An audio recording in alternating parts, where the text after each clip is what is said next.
Good morning, afternoon, and evening, Supercoach Elitists and Supercoach Insiders. Welcome back to another crossover pod. It's good to be doing this again. One of my favourite podcasts. My name's Corey, and as always, alongside me is the Bombs Express. Choo-choo! That's right, Corey. The Bombs Express is back. And, well, let's just throw it over to the insider, fellas. I don't know who speaks first out of you two, but we got Ben and Chris with us. Yes, Ben obviously wears the pants here, so I'll go first, boys. Thank you, and great to be back. And I usually talk over him anyway, so he never gets a word in anyway. My name's Chris, and we're from SuperCoach Insider. I think it'll be good, boys. You give us a bit of a little plug, first of all. Where can the listeners find you guys? Yeah, so facebook.com/SC Insider, and Twitter it is SC_Insider_, and we're Twitch. on Twitch, twitch.tv/SC_Insider, and YouTube as well. Just search for us. We're pretty much everywhere. You can't miss us. Did you almost just say Supercoach Elites? We stuff up our socials on the red. Yeah. It's what we do. Some people call us the, I think Insider Elites. Yeah, that's just where they get their content from, Corey, from the Elites socials and all the rest of it, I'd imagine. You find us on, I'm bloody rattled here, Facebook, iTunes, and SoundCloud at Supercoach Elites. Find us on Patreon and Twitter at SC Elites. Like I said, super excited about this, boys. It's going to be bloody banter field again. I know the community's been absolutely hanging for this. Don't know why. It's about 2 hours of all of us talking over the top of each other, and about 2 hours of fucking Bombers rubbish. So I like recording with you guys. I know you're not PC, so we don't have to worry about any coarse language flying around. So that's good. Yeah, we don't have that. We actually left our Bunnings jokes at home today, boys. So you're all good. How you finding the preseason? Honestly, it's one of the most interesting preseasons for about, I reckon, since before Gold Coast and GWS moved into the comp. It's probably the first one. You have completely uncompromised drafts, very shallow rookie field, very different play style this year, in my opinion, to the last 2, 3, 5 years. So how can you say uncompromised? Gold Coast literally got gifted good picks. You know what I'm saying? Like, when they had 20,000 picks, fair. And you had 800 rookies you could play on the field. So very tough, boys. Very tough. Yeah. So it's so interesting. Yeah, very interesting. Which one of you two have been fucking sucking it up like bombs? Probably Chris, no? Oh, yeah. Just casually. Chris always sucks it up, and then he starts throwing in Naismith and Jacobs and everything into the ruck, and he's going a bit mid-crazy, I think, with his predictions. So we'll see. This will be interesting. Can't wait for that. Bombs goes with the motto, never enough time, is there, Bombs? I'll tell you now, on the live countdown, 7 days, 23 hours, 30 minutes and 40 seconds, Corey. That needs to be about 7 weeks, I reckon. This is just fucking getting very stressful. No, on the other hand, let's just fucking get it out of the way. Look, we're doing the top 10 of defenders, midfielders, forwards, and the top 5 for the rucks this year. I think we've done the same last year. We'll go from 10 to 1, what we think they're going to average and who they are. Let's just kick straight off into it. We're not going to be rude, so we'll go with Ben from the Insiders. Kick us off, mate. Number 10, who is it and what they're averaging? Wonderful. For defence. We're going for defence? Yes, wonderful. Yeah, we'll go with defence. Quick little shout out here, boys. This guy didn't make my top 10, but look, he deserves an honourable mention coming back from a long-term injury. I'm going to say Doherty at number 11, boys, is outside my... For fuck's sake, Corey. That's surely just a rattle. Yeah, that was just a rattle bumps. That was just a rattle bumps. Number 10. I was going to say, yeah. Seriously, if he was 11, it'd explain why you had about 3 viewers a week on your fucking podcast. To be honest, that's fucking shocking. I actually have Caleb Daniel, Mr. Bottom Shelf himself, in number 10 for me. What do you think he's in average? Look, I just think there's a lot of more talent above him, so I see him probably hanging around where he is, but I'm looking probably more like around that sort of, 96 sort of mark for me. Yeah, holding strong, but I think there's just a lot more value and people overtaking him this year. Chris? No, I've got, let me just, I've done mine in the other order. Wait, 3, 4, 5, 6, 7, 8, 9, 10. If you've done it in another order, brother, it's just the one that's at the fucking bottom, I'd say. Very, It's very simple for you. Very good. I've got Very Rory Laird coming in number 10, so I don't see him improving this year, but I think he'll hover around 95, 96-ish average this year. Fuck it, 10. Yeah. He's got him at 10. Yeah, there you go. Bombs? Well, 10. Hey, now, boys, Darcy Byrne-Jones. How could you not have him sitting at number 10 with a 94 average? No, you are joking. 94 average. No, and that's good enough to get you 10, because I can assure you when I go through the averages here, I've only got 9 blokes going over 95 this year in defence. Fuck. All right, fair enough. See, I think defence is going to be our points. I think they're gonna score well. Mine was also Caleb Daniel with the 96.7 average. Fair enough. I like you. Do you have something to black about? The top 6 will be scoring points, but I don't think that, we're looking at position number 10 here, really. What did we have? What was the top 6 last year? I don't know. Point place. Fuck, you think between 4 of us, one of us would have had this fucking... Well, I think we all were sort of pretty happy with Luke Ryan, weren't we? Sitting in around that kind of number 6 position, weren't we? What did he go last year? There was 4 players that averaged over 100, and there was the top 10 all averaged over 95. Top 11 actually averaged over 95.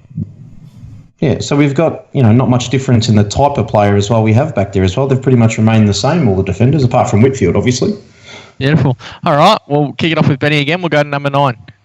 By the way, if you wanted to think, boys, just feel free to jump in. Like the fact that fucking Boss has just picked DBJ in his defence. Honestly, No, go for it. it's a trap. I've actually literally on the Port Pod, I suggested that was the biggest trap of the year.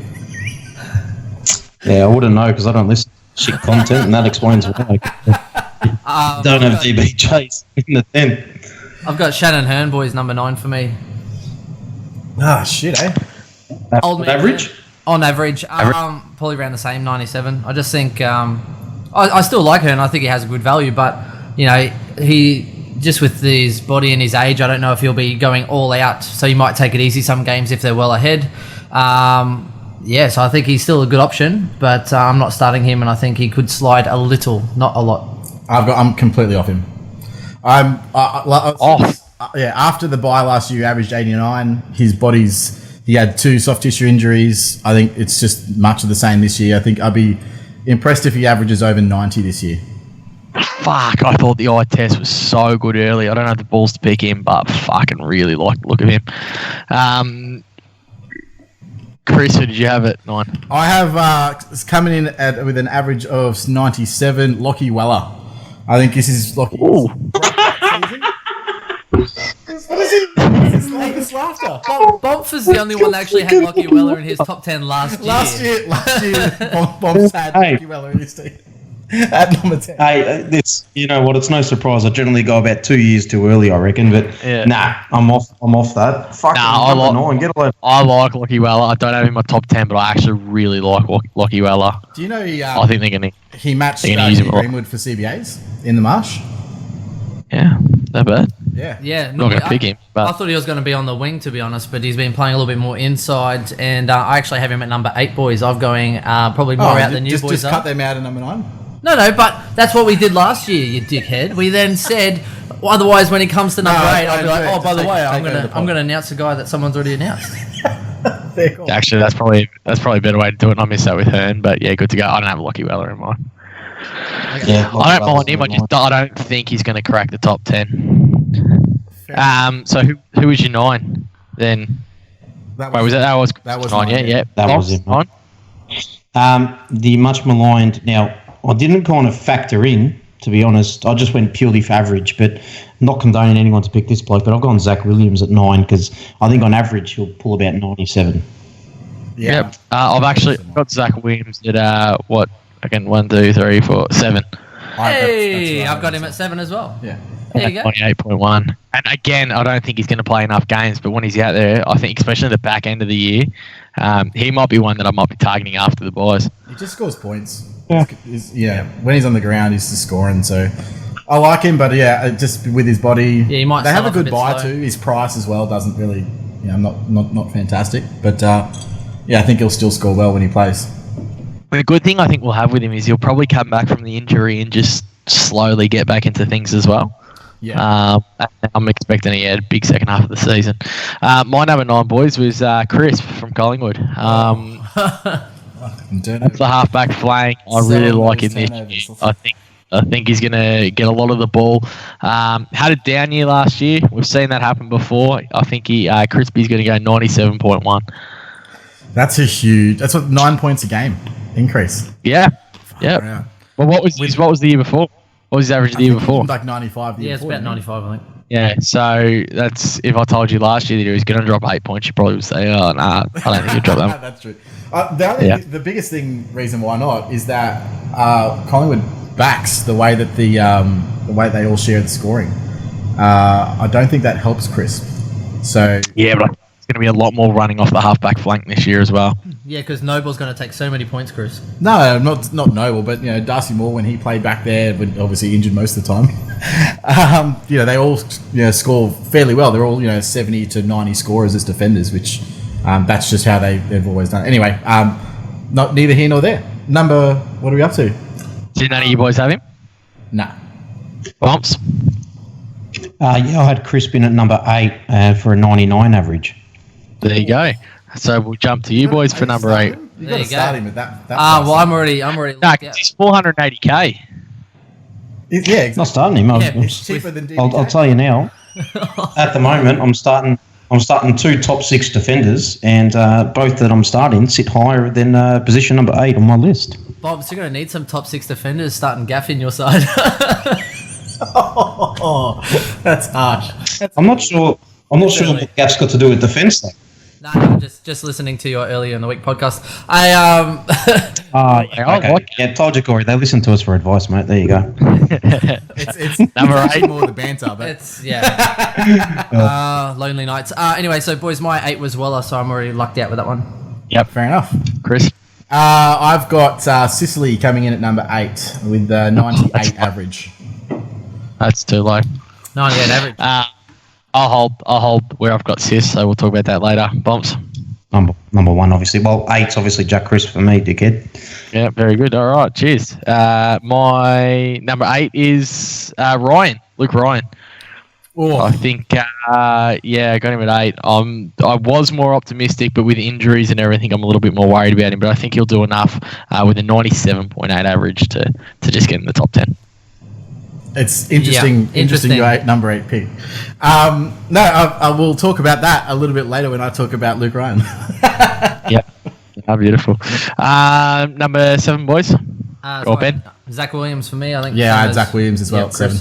I also had Zach Williams. Bumps. Brody Smith will sit there at 100 flat. Yeah, don't mind that. I didn't have him. Hate it.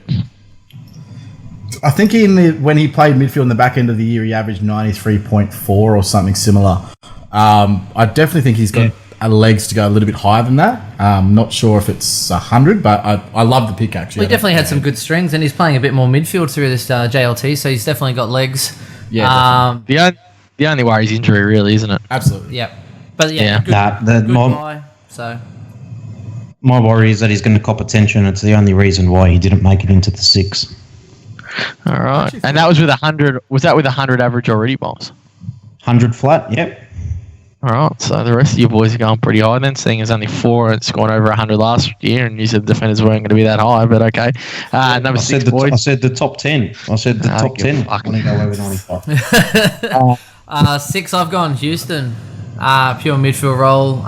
Look, love him. I want him in my side, but that bye just allows me to start Lockie Neal or someone else instead, knowing I can bring in that defender. But yeah, Houston for me, I think he is basically bordering on that sort of 99 mark for me.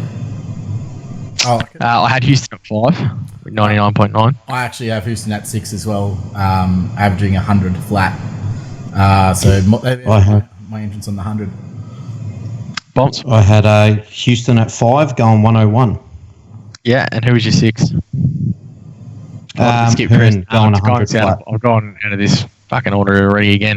Miami's Houston at 5 with 99.9. I do love the buy talk, and I think this is why I'm not going to start him, because I've been massive on Houston all year, but we've just picked him up with a really favourable buy. We get to look at him as a midfielder too. If he pops off early, I mean, he may be one of those ones that we all just start chasing, but he's looked good. Bar getting absolutely KO'd the other day. My 6 was Shannon Hearn at 99.1. That's right. Yeah, so on Houston, I'm big on Hearn. I'm big on Houston. I think his role's going to be fantastic and his scoring power's there. With me, it's more, that buy's there. Why wouldn't you just pick him up in round 12? He's only going to be maybe 50 to 70k more expensive, so he's not going to be too much in terms of price difference from the start of the season. So I don't really see any reason not to hold him, especially if there's someone around the same price who you think can average the same. It's actually exactly my theory, man. The buy. I think we've been gifted almost a look at Houston here, and just that buy. He's going to be one of those ones coming out of the buy that's just going to be so handy. Not even him, but like Gresham as well from St Kilda. You get to wait and see if he does go nuts, and actually look at it there. But I think the fact that we've all actually put in with a standard deviation of 2 from 99 to 101, that means that he's highly rated by all of us at this point, which is really surprising and good news. Yep. Standard deviation. Sorry, we don't. Did you wake up this morning? What the fuck are you talking about? What the fuck is a standard deviation? Fuck me. I'm still trying to get over trying to figure out the difference between outlier and outlier over here. Bombs fucking the one standard deviation. Just remember your nickname, Corey. What do I call you? Yep. So that's the way it should be said. So it's an outlier. The outlier makes sense. But you say outlier because you're a liar. Yeah, anyway. Leave that one there. Don't worry.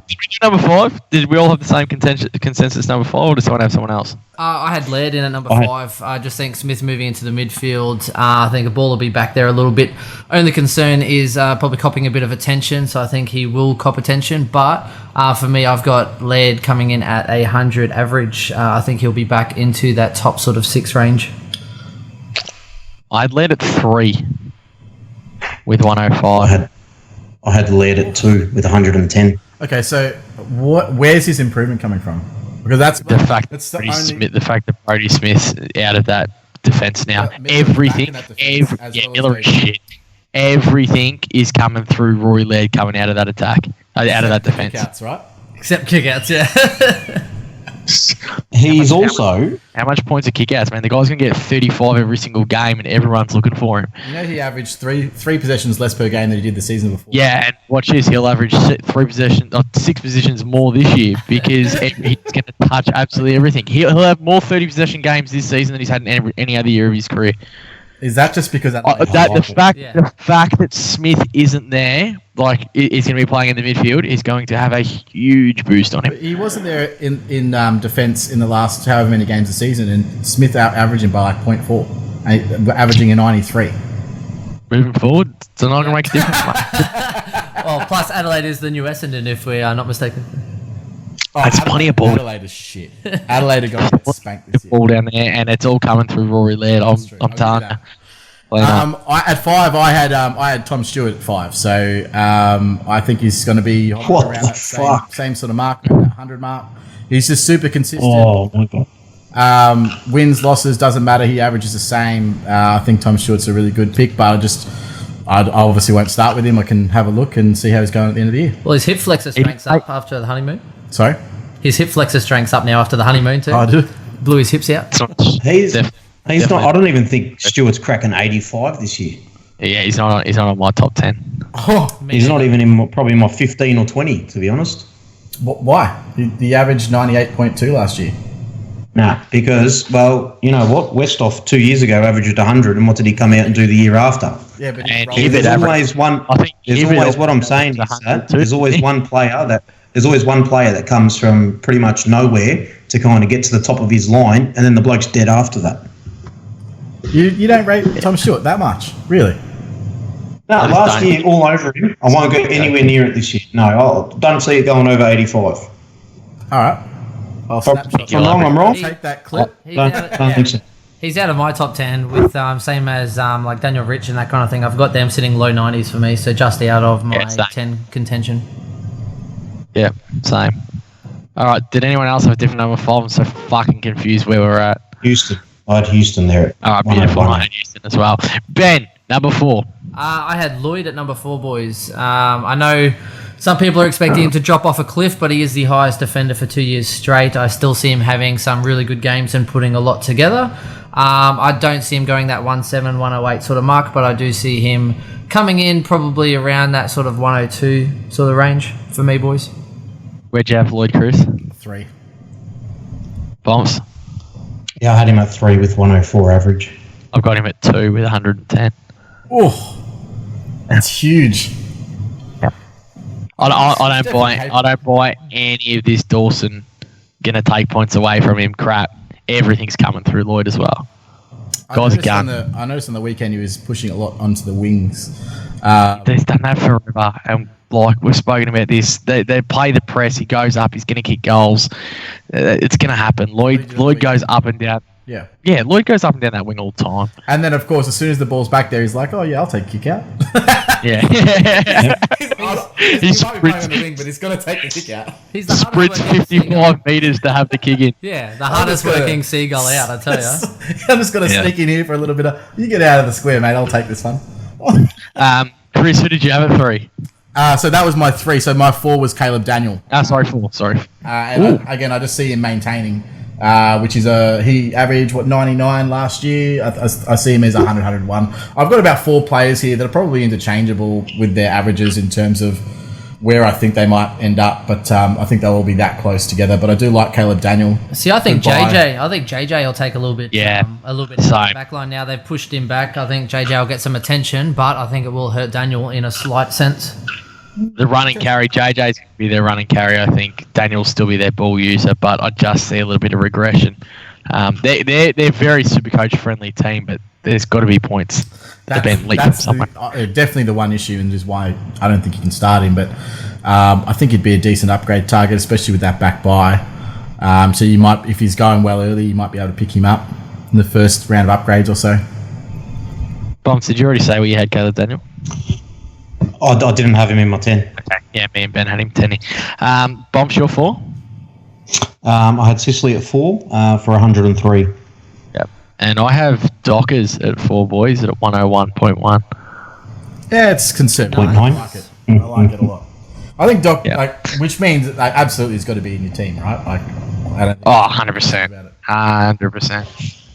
100%. Ben, 3? I've got Ryan, boys. Luke Ryan, number 3, with a 104, 105 average. I think. Yeah. Look, I would be.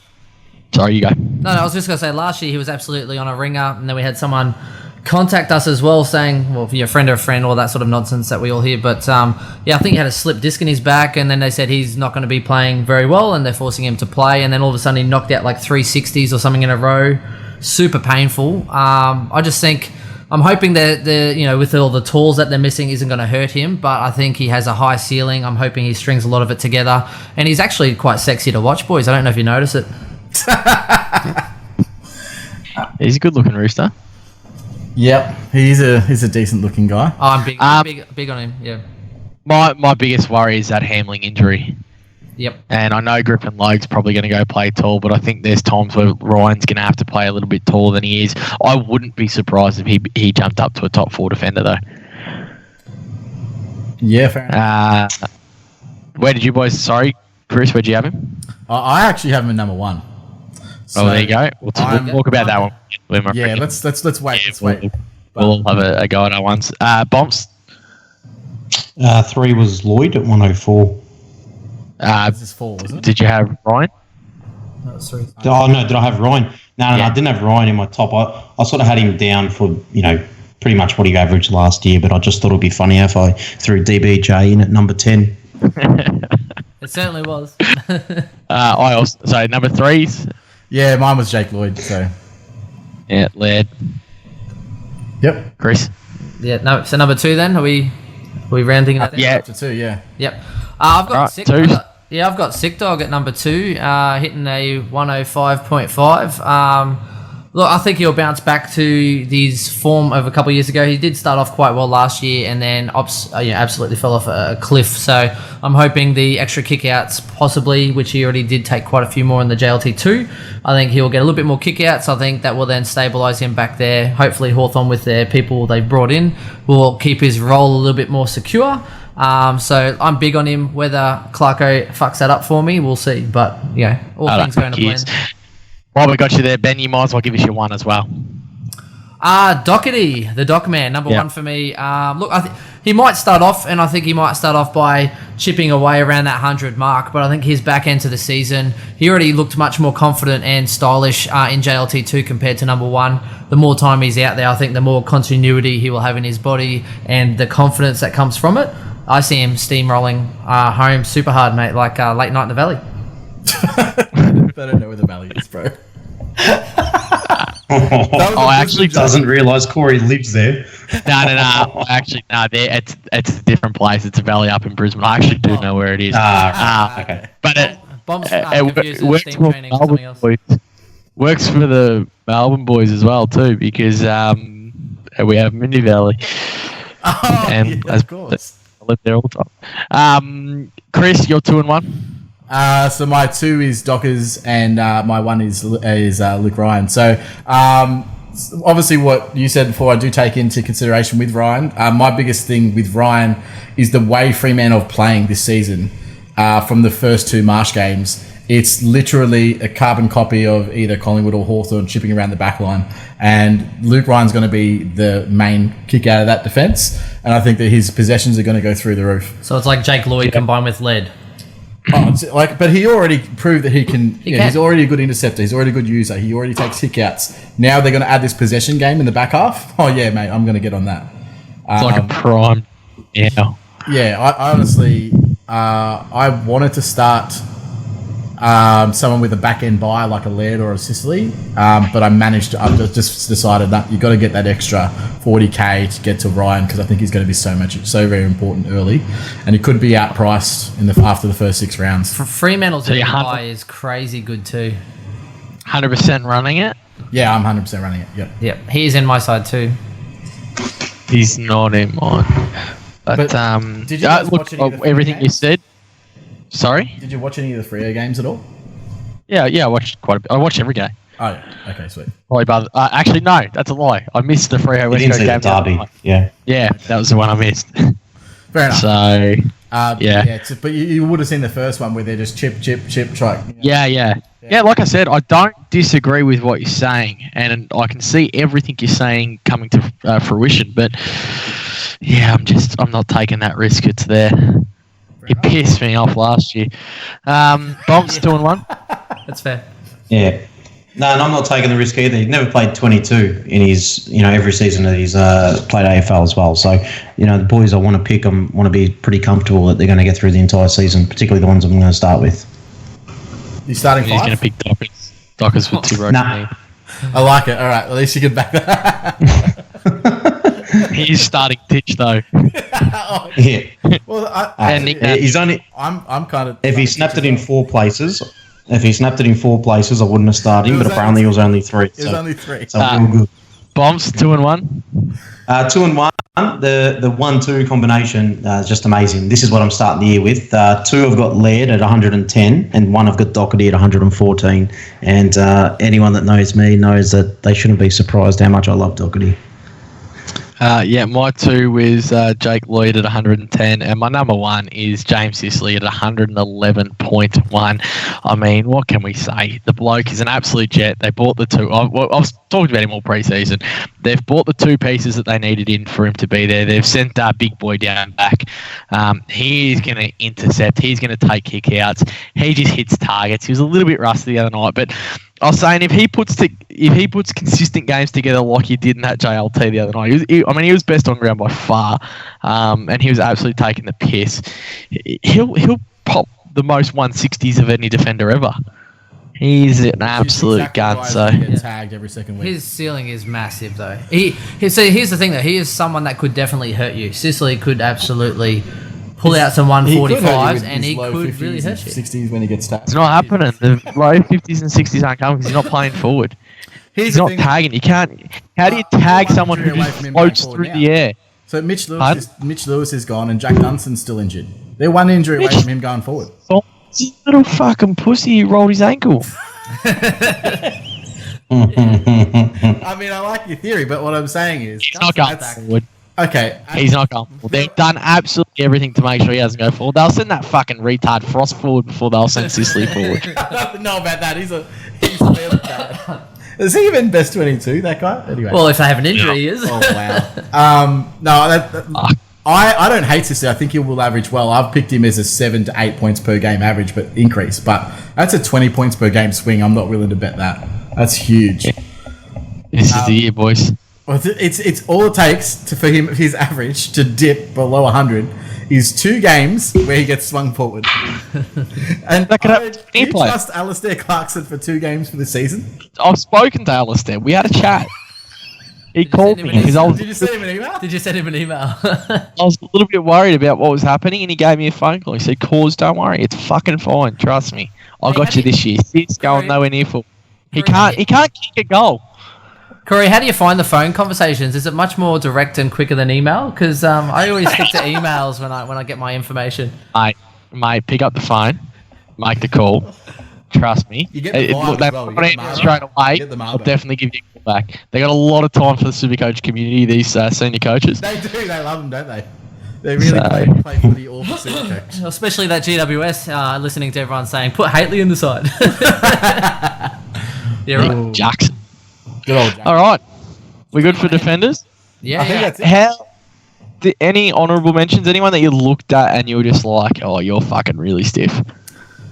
Well, for me, obviously, Hearn. I really like Jordan Dawson, but I don't think he's going to average quite enough to make that, and I'd probably put him more in the forward category because I think he's just outside of the defender top 10. So that's probably me. I really rate Dawson. Yeah, I think Rich was probably the harder one for me, for the bias, but he's still taking kickouts, so he still has that long boot.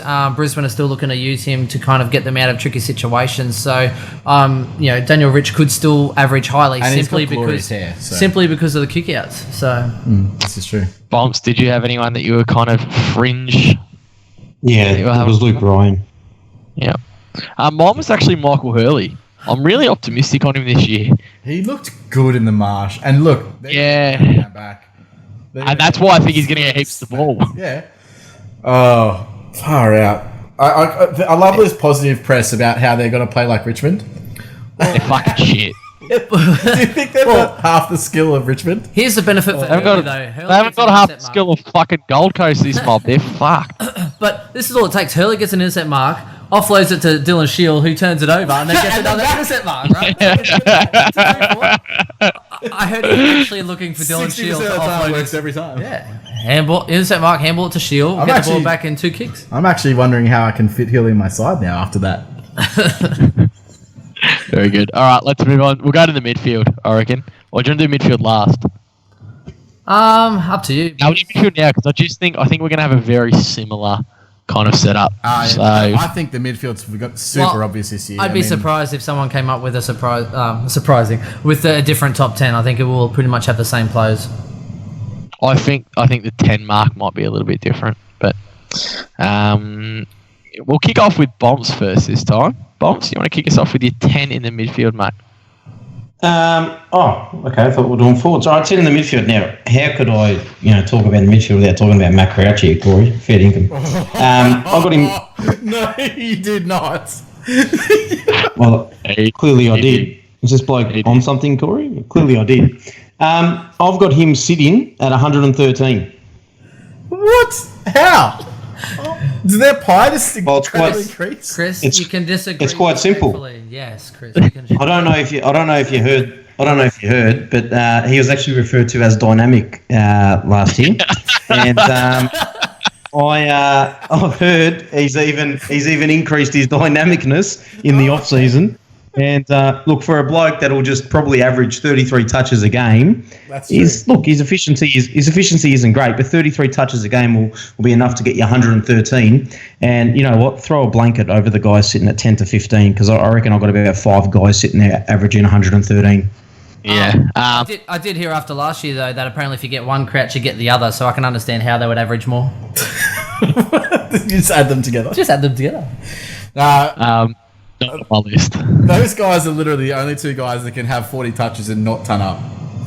The Crouch brothers. It's a rare ability. But you know what? One day, the SuperCoach, who are the aficionados, who are they, Champion Data, they'll turn around and they'll just say, you know what? Reward for effort. We give you nothing for 6 years. You kept coming back. You kept fucking fronting up. So here you go, mate. This is your year. Do you really think seagulling off the back of packs is reward for effort? Lucky Hunter's got a gig. Who? Going off the...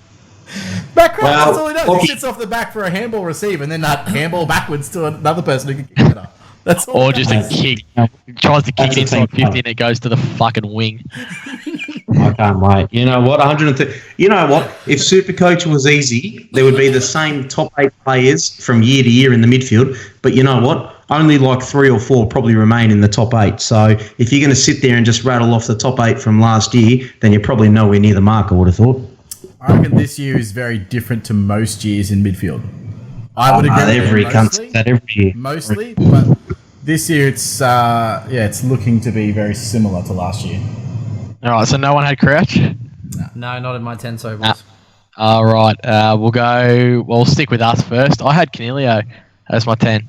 I think Gold Coast, fuck me. Well, Gold Coast is going to have a ripper year, but I think GWS is going to have a fantastic year. I think Canelio is just going to lead them all the way. More goals coming out of him. I still think he'll be around that 28 to 30 possession mark. I just think GWS are going to be a powerhouse, and we see it year on year that the powerhouse teams normally produce some of the best SuperCoach players as well. And I think Canelio is going to slot into the top 10 with about 113.5. Yeah. Well, I actually had him around probably around that one. He's probably going to average that. It's whether or not he can stay on the park between two games. He just missed it for me, so he's my honourable mention. He was the one that was pretty much coming in straight off the heels. Again, I don't mind that pick at all. I think he's got a lot of legs, especially with Taranto out for the first part of the year, 4 or 5 months, I reckon. So I like it. My issue with Canelio was at 9. I had him at 9 for 114. So, did you know that Canelio, since Josh Kelly entered the competition, he's missed 24 games? Canelio? No, Josh Kelly. Okay. Since he started, Canelio has missed 36 games. Over the same period of time, he's missed over a season and a half of football. And what's that got to do with averages in this top 10, Chris? I'm saying. I just think. Well, here's what it is. When you get injured, what happens is when you get injured, you go out at a 40 and it impacts your average. I believe not if he gets knocked out in the last quarter. Or gets a 0. Or like last year where he gets a 0. Value. Look, I don't hate Canelio, and I think he's a valid pick for average, but I wouldn't be endorsing him to start the season at all. All right, your 10 then, Chris. My 10's Adam Treloar. Is that where we started? Well, yeah. I almost had Treloar at 10, but I think coming back from the injury, I think he'll have a couple of quiet games at the start. He was my honourable mention. Yeah, Treloar didn't make it. He was 12 for me. Did not make it at all. Really? Yeah, mainly because he plays for Collingwood. So that would make sense for you, wouldn't it? Yeah. No, I think he comes back and he does the same thing he did last year. I don't think there's any improvement in him. I don't think there's any way that he can. His disposal's still shit. Love him as a player. Disposal kills him for SuperCoach. But I think he's probably going to be that first entering into that sort of 113, 114 sort of barrier. Pick 10 for me is Bontempelli boys, scraping in 10. Simply because I believe he's going to get tagged twice by De Boer straight up in the way. He gets the attention and the other boys will get off free. But again, I have him averaging 115, so it's nothing bad. It's just that I believe, again, the midfield runs so deep this year, you could start any of the 8 or a mixture of the 8 and you'll still be fine. It's funny because I have him at 8 with an 8 with an average of 114.2. So you've got him averaging more than me, but I got him lower. Yeah. Oh, wow. I have him at 9 as well. Bombs? Bontempelli sits at number 6 at 119 for the year. Bretta would dead set have him at 1. Oh. Yeah, I think Bretta. It was his first pick and it hasn't left his team. Yeah, I don't hate the pick. Me either. His value, I actually potentially would start him in SuperCoach. I just think that there are others that will average more. So it's not a terrible pick, value reasons. But yeah, I hate going. I'd hate to go into a game and then waiting to see who's going to tag Bont every single game, or is he going to get thrown forward because there's an injury in the game, or what's going to happen with the mid mix. Like I just don't. An uneasy feeling of having to watch Bont and to see whether it's everything else that impacts his scoring, not Bont himself. It's really frustrating. Have you got Dangerfield? I do, yeah. See, I reckon that exact same thing you just said applies for Patrick Dangerfield, especially the forward presence. They're more likely. Dangerfield is more likely to go spend a game forward than Bontempelli is. Yeah, but Dangerfield's also more likely to kick a bag of goals instead than Bont. But he's a better forward. It's the same. Okay, but same argument. You're not getting points off Dangerfield going forward and kicking 2 or 3 for a game, unless he's going and having 25. Well, times, but whatever. I just think that the argument is the exact same for Dangerfield. I think it's almost the same for most, gun midfielders. 5 can stand up to the same argument. Yeah, well, Geelong, they picked up old mate from Adelaide, though. So they also have Hawkins, they have Radaglia. I don't know if they really need Dangerfield forward too much. No, but they will because they'll throw him forward. I know he'll be forward. So as soon as he gets tagged, he goes forward. That's what happens with Dangerfield. But they have no one else in there. Duncan's missing at the moment. Like worry. Right now, round one, Dangerfield. I don't think they can avoid starting Dangerfield in the middle. Yeah. Anyway, that's neither here nor there. But I think Bruce coming in helps Bontempelli to play more midfield. So exactly. Yeah, I mean that frees him up. They don't need him to go forward anymore. If he gets tagged, he'll probably just take the tag and let McRae and Dunkley just go nuts. I don't mind midfielders going forward. Like I love it when midfielders go forward. It's better. It's because it's either forward or ground. Yeah. It's forward or bench. Yeah. Yeah, it's got to increase their time on ground. So they've got to be playing 85 to 90% time on ground. Yeah.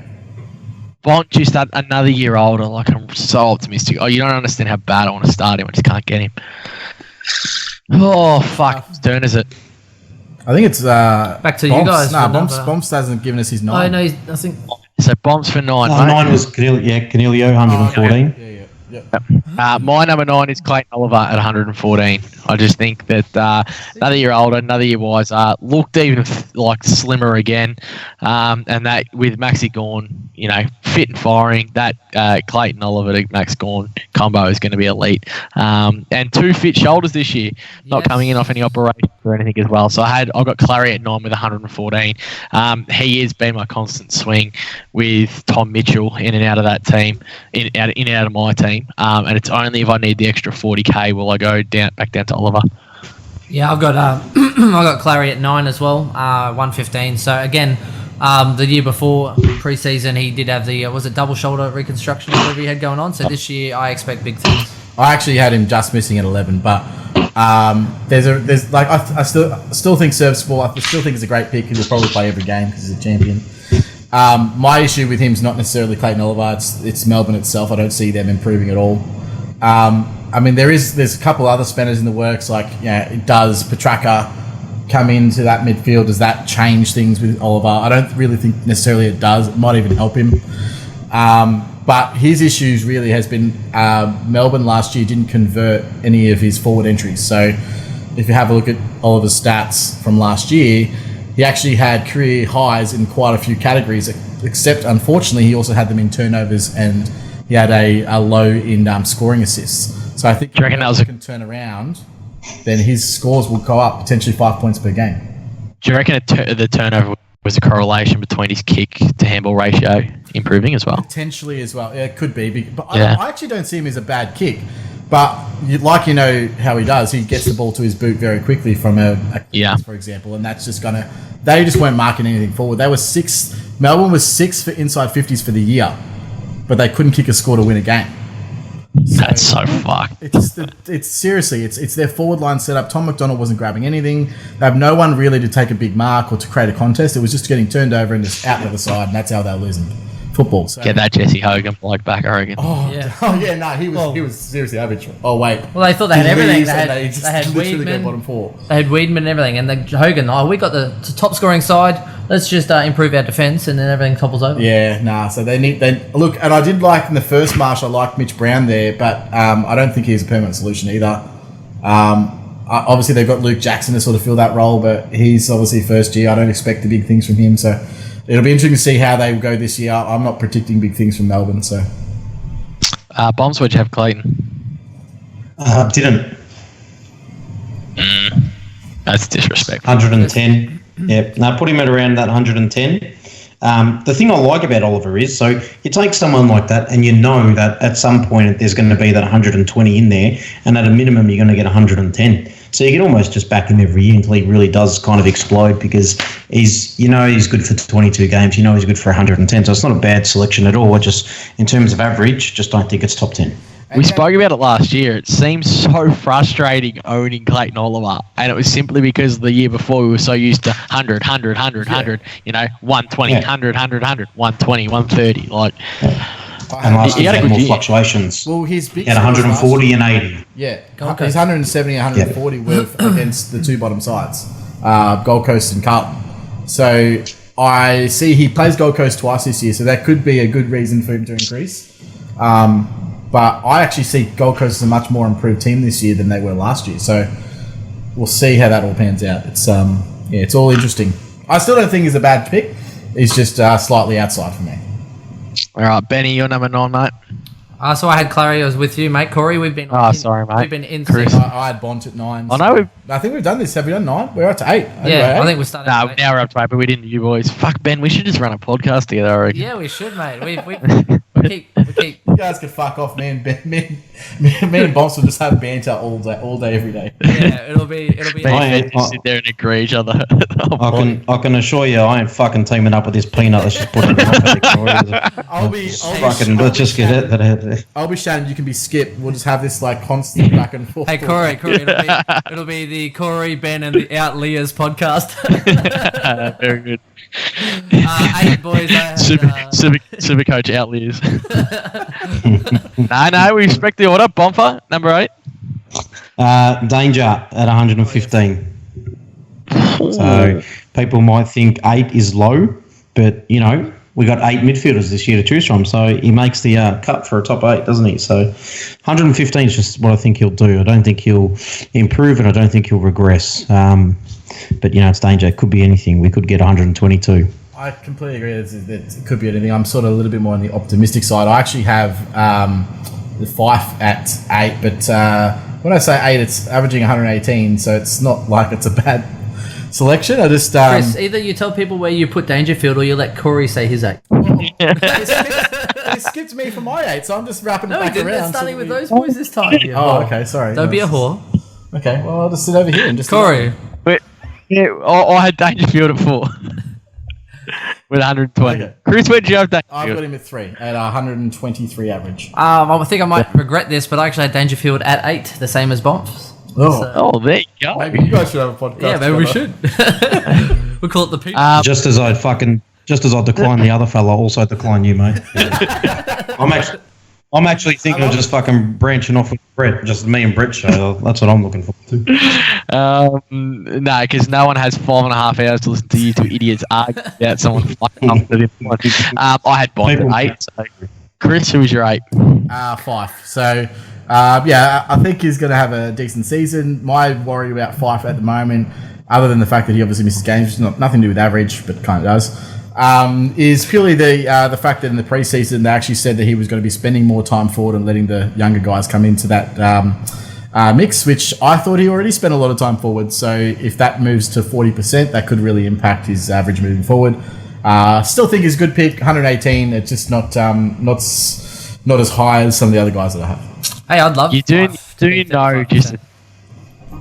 know just to take some of the coaches' fucking statements as a grain of salt, or someone like Fife coming out saying he's spend more time forward with a grain of salt. Yeah, every fucking player goes out and says, "Yeah, I'd love to spend time fucking forward this year, mate." Fife is going to go on the guts. Those kids, mate. Chera and Brayshaw could even walk around with Fife's bags. They just see him at quarter time, just cleaning his boots. Yeah, so look. I've got Fife at 7, but it's not because I don't buy that forward thing. I've got him averaging 115. Hey, he could be the number 1 scoring averaging midfielder this year, though. Full preseason for the first time in forever. I 100% agree. He's got every opportunity to do that. I just worry. I mean, there's obviously the other concern is his body, but how much does that impact his scoring? It's who knows. Well, surprise, Corey. I have Fife in at 7 also. Yeah, I reckon if Fife and Kelly play a full year, that one of them will win the Brownlow. Oh, well, Fife's already won 2. He doesn't even need to play. Yeah, that's what I mean. I'm saying this year he'll win if he plays full year. Well, good me, mate. Fife's more the shoulder surgery. Was it a partial Rico or something on his shoulder? So you saw him strapped up in that. Yeah, at the end of last year. Yeah, so I think he's still talented, but he might. He had that through the Brown. Start off a little slow. Yeah. Oh, and he had the surgery, I think, just after it, and then he had or whatever. But no, was it the VFL match or whatever it was, the All-Stars State of Origin game? He had that really, aggressive strap-on, basically, which I thought was pretty interesting. Fucking aggressive, whatever the hell it was. Aggressive strap-on, was it? The shoulder strapping. No, I enjoyed the way you said it the first shoulder time. strap-on, yeah, right. That's a weird one. Bombs. I kicked us off with my 8. Yeah. Oh, yeah, sorry. Chris is fucking lose the plot, man. See, I like structure and synergy. When we go in the same order, then I've got that in my head. Now you guys are changing the order. It's sending me all ways. That's all right. So we had maybe just listen to the host. Let him do his work, mate. 7. I had Fife at 7 with 119. Okay. So we all had Fife except Chris. Who's your 7? Josh Kelly at 7 with 119 average. Why? I do think he's going to improve slightly. I don't think he's going to have the best year of all time. I think there's going to be a lot more attention with Josh Kelly this year, mainly because, well, first of all, there's no Toronto, which definitely impacts him. I also think there's a lot of scoring throughout the GWS midfield. Like, everyone scores big, and at some point there's not going to be enough for someone to get to that next level. So if I wasn't saying that Josh Kelly could go 119, he would be 130. And he's probably 130 at 16 other football clubs. But because it's GWS and the amount of scoring in their club, I don't think there's enough room there for him to get to 130 and Whitfield to get to 115 and Cornelio to average 115 or whatever it may be. There's just not enough points in SuperCoach to make that work. Yeah, exactly. So Cornelio gets a 110 and Lockie Whitfield gets a 105. And then that statement again, just like it makes no sense. You had Jackson McRae, Josh Dunkley, and Marcus Bontempelli go 123, 116 and 114 last year. Yeah, but the difference is what did Shaki score and what did Aaron Norton score? Yep. I mean, you look at what did Caleb Daniels score and Lipinski and Lockie Hunter. Lipinski. Even their rookies.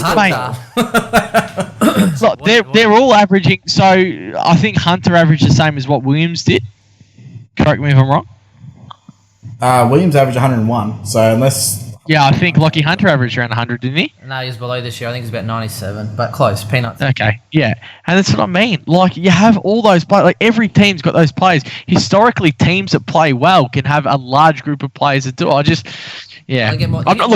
not disagreeing with you. I'm disagreeing with that statement that you're saying. I'm disagreeing. I think there's just a lot of natural improvement within the team. I see Jacob Hopper improving. I see, what happens when Callum Ward comes back. And Hopper doesn't improve. I see, I see him improve. There's all these guys around. Fucking Josh Kelly is dead set attending the most centre bounces out of all of them. Him and Cornelio, and they're probably rotating forward and kicking 4. Rolls Royce. Oh, I don't know if he's kicking 4. If he's kicking 4, is it average 140? Kick 4 in the All-Star. 4 against the best players in the competition. This is true. Yep. No, I do see him as a great player. Now, I just don't know if he's going to be 130 great. I think it's more like I've got him at 2 with 125. Hey, I got him at number 2 as well. I think he's going 128, boys. I am big on the Josh Kelly train. He is fit. He's had a pre-season. He looks so good amongst all the All-Stars and the bloody Victorian side. He looks a class above everyone. He is the tits. Get on them. Get on the tits. Bombs? I had Kelly at 1, going 126. Yeah. Whoa. Where did that come from? What do you mean, where did it come from? You fucking love Kelly's hasn't been that high. The only reason why he doesn't start in my team is his history of games played. He will be the number 1 averaging midfielder, though. That's fair enough. That's why he is actually starting in my side, because they have the last bye and I don't want to bring him in. So I'll start with him and burn one trade if everything falls pear-shaped and I can afford anyone in the top. Take the 130 until he fucking breaks down. Pretty much drive it like you stole it. Take it to the wheels fall. No, but you know the worst part is no matter what happens, the moment he misses a game, whether they say it's 1 week or 2 weeks, fuck him off. Yeah, because it could be 12. So it'll be 4.5 weeks. That's and what- on the 5th you'll be like, oh, You know how the Josh Kelly, 1 more week, 2 more weeks, 1 more I week. just want to make sure Fucking- it's cherry ripe for the rest of the Well, that's season. what Chris said last Breaks year. down 3 weeks later. Fife got knocked down and goes, see, I told you. I was like, you got knocked out. Yeah, it was Told different. ya. Knocked Told ya. out. Being See, I knocked told out is ya. different Yeah. than... Yeah, that's also a consideration. But, I mean, that also does play into his average. His 2 lowest games last year were when he came back from injury. And those 2 games, he was playing on a wing as opposed to playing in the guts. So, that the injury history does actually play into his average, unfortunately. Yep. So we're on to 6 now, yeah? I think we are, yes. The same. Bomps, you're 6. Yep. Bontempelli at 119. Yep. Mine is Tom Mitchell at 120. Hey, yeah, boy. I got Tom Mitchell at 6 as well at 100. So- I have Tom Mitchell at 6, 120. This is no disrespect to Titch. It's just I've got 3 players separated by 0.1. Very cool. I don't think it's really disrespectful to Titch at all. No. I've got Tom Mitchell at number 2 at 124. Yeah, I knew you'd have him more.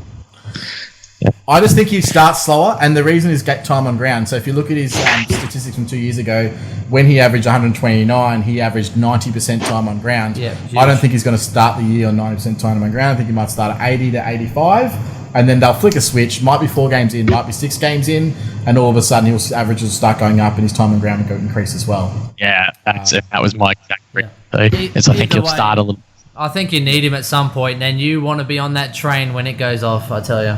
Yeah. Well, this is my theory now. I mean, I had Clayton Oliver in there, and I've listened to Bomps fucking harp on about this idiot all year.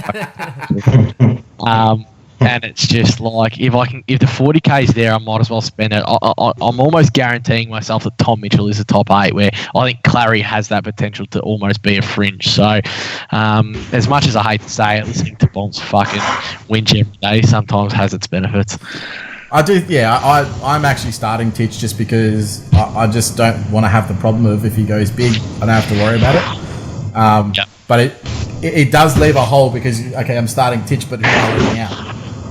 And then it's probably Fife that I'm leaving out. And so when Fife goes big, I'm going to just hate my life because Classic Fife's going to rock at 160 in week 1 or week 2 or something stupid. And I'm going to be like, Constant 140. I'll enjoy my 110. You know the funny thing with Tom Mitchell too, I mean, a lot of these players you can make an argument for, there's probably other players around them that could emerge and stuff. Like with Hawthorn, I don't really think they have another midfielder that's got this level in them. No. So I think it is just Tom Mitchell as the pure bull. And I'll tell you this, you're worried, the first couple of weeks he might not get the time on ground, but what did you say? Week 3 or 4 or something, he might just, sort of just get the time on ground. Mm-hmm. When he's not getting the time on ground, it doesn't matter because he's still going, 110, 115. And I don't know what you guys, if you play for overall leagues, but I like to keep a league focus. You don't have matchups in the first 2 weeks anyway. Yep. So you get him sort of fit and firing at round 3, no issues. We both pretty much play for overall. Not only that, yeah, and if you I agree don't, with what you're saying, yeah. Yeah, I agree. And my only issue is that if I don't start him, I need to start someone that I'm willing to move on in order to get him, because he's still going to be expensive, and you're not going to have the cash, especially with these dodgy rookies that are fronting for the better part. You would have to then try and upgrade like a Devon Smith or someone, but there's no point bringing them into your side if you don't think that they're a keeper. Upgrade Devon Smith. To Titch, yeah. Yeah. Like 300k, you let them float up to like 450. Oh, I Once reckon you move Dev's on. be a keeper. Devon Smith is not a keeper. That's No, what I'm it's not saying. in my books. But you're hoping. No, you're hoping. This is going to be interesting when we get forward. Make my top 10. So you're What hoping the fuck? you're hoping he's a keeper, right? But there's a chance he might. Nah, I know he's a keeper. Okay. There's no chance. I know what your example is. But either way, fuck it. I'm saying as in I would need someone around that. Yeah, you need that Narkle Gibbs, or McGrath or somebody. Gibbs, Narkle, even Haitley or a 300k player to try and make you a quick 150, because otherwise trying to go from a rookie to Titch will be near impossible in At the a- first at a at 6 time where weeks you in. can- Yeah, exactly. Yeah, exactly. Yeah. So you start him. Yeah, that's or it. Wait. You got to go the big boy, the ones that are almost out of reach if they start firing. Yep. Yep. Fuck. Oh no, I was going to bring up overall actually. How did you guys go last year? Now Ben, I know you had a real good year, didn't you? Yeah, I was shaping up well, except I kind of ran out of trades. I finished 361 in the end. And Chris Yeah. had a year to forget, I believe. I had a very, very hard Yeah. to get. I was at around like 18,000, I think, at the end. Chris, don't worry, you can always bounce back. I got relegated a couple of years ago, and I haven't looked back since. So don't stress. I finished 831st or something. And what were you, Bombs? Like 3,000 or something? Yeah, something like that. Yeah, and he gets dipped for that all the time, which is great. I normally put a little bit more mayo on it, but I thought for this I was playing catch up from round 7 onwards when Robbie Gray went down. Well, yeah, I started Dunkley, he went Robbie Gray, and that's pretty much That's literally where his season was over. For the first 6 weeks, I was winning that, and then if Gray gets injured in week 7. It's the first round of upgrades. So instead of upgrading, I couldn't upgrade that week, so I had to trade Robbie Gray for the injury, and I didn't trade him to Dunkley because I was like, well, his 6 games earlier was shit. And then Dunkley comes out and just goes huge, and I'm like, Yeah. oh my God, what an idiot. Let's just hope your advice is better than the moves you actually make, eh? Yeah, that's it. We'll go to 5, Bombs. Sitting at number 5, Paddy Cripps at 119. And I'm hesitant to put him at 119, to be honest. I nearly had him at 114 and outside of my top 8, to be honest. Oh, in that case, you wouldn't start him. We talk about players that could just absolutely burn you and destroy your season, and Cripps is the kind of guy that can do it. And with over 50% ownership, I'm not willing to take that risk. And particularly in head-to-head leagues, he will come up as a VC or C against me. And if I don't have him, I could be looking at a really dangerous situation. So it's for that reason I'm playing a bit of defense by starting him on the year. But it would not surprise me at all to see him fall outside the top 8 this year. Defense in Supercoach, I love it. My 5 was Lockie. Oh, sorry, I had Cripper at 3 with a 121, and my 5 is Lockie Neal at 120. Actually, sorry, where did you guys have Cripper? I have him at 5 as well. You should guess, Yeah. Corey. I had him at 3 for Cripps. Oh, there you go. And my number 5 is Lockie Neal at 120.1. So Yeah, not 0.1 bad. higher than Titch. My number 4 is Lockie Neal, so yeah. My 5 was Dunkley Boys based on, I think, he... Yeah, no, well, I mean, he's still going to have some flat games, I believe, and he's definitely undervalued. His last, 31 games, he's averaged 115. I know he went absolutely massive in the back end of last year. I still see him being a really great option, but I'm looking at him more at like a 120 sort of flat kind of range, 119. Yeah, so I love Dunkley. But for me, I got Dunkley I can't defend at you on that 5. one, sorry. And Neil at 4, slightly above. I have Dunkley at 2, and he could very well be one. From when he moved into midfield last year, he averaged 128 points per game, which would put him this year as the number 1 going into the season. I think he's super underpriced. I think he's probably arguably the best pick at the Dogs because he literally gets no attention because Bont's getting the tag. McRae's off racking his possession, so if it's not going to Bont, it's going to McRae. Dunkley just roams around getting his own ball. It's awesome. Yeah, see now, this year I think if it's not going to Bont, it's going to Dunkley. You can't tag McRae. He's untaggable. McRae works super hard.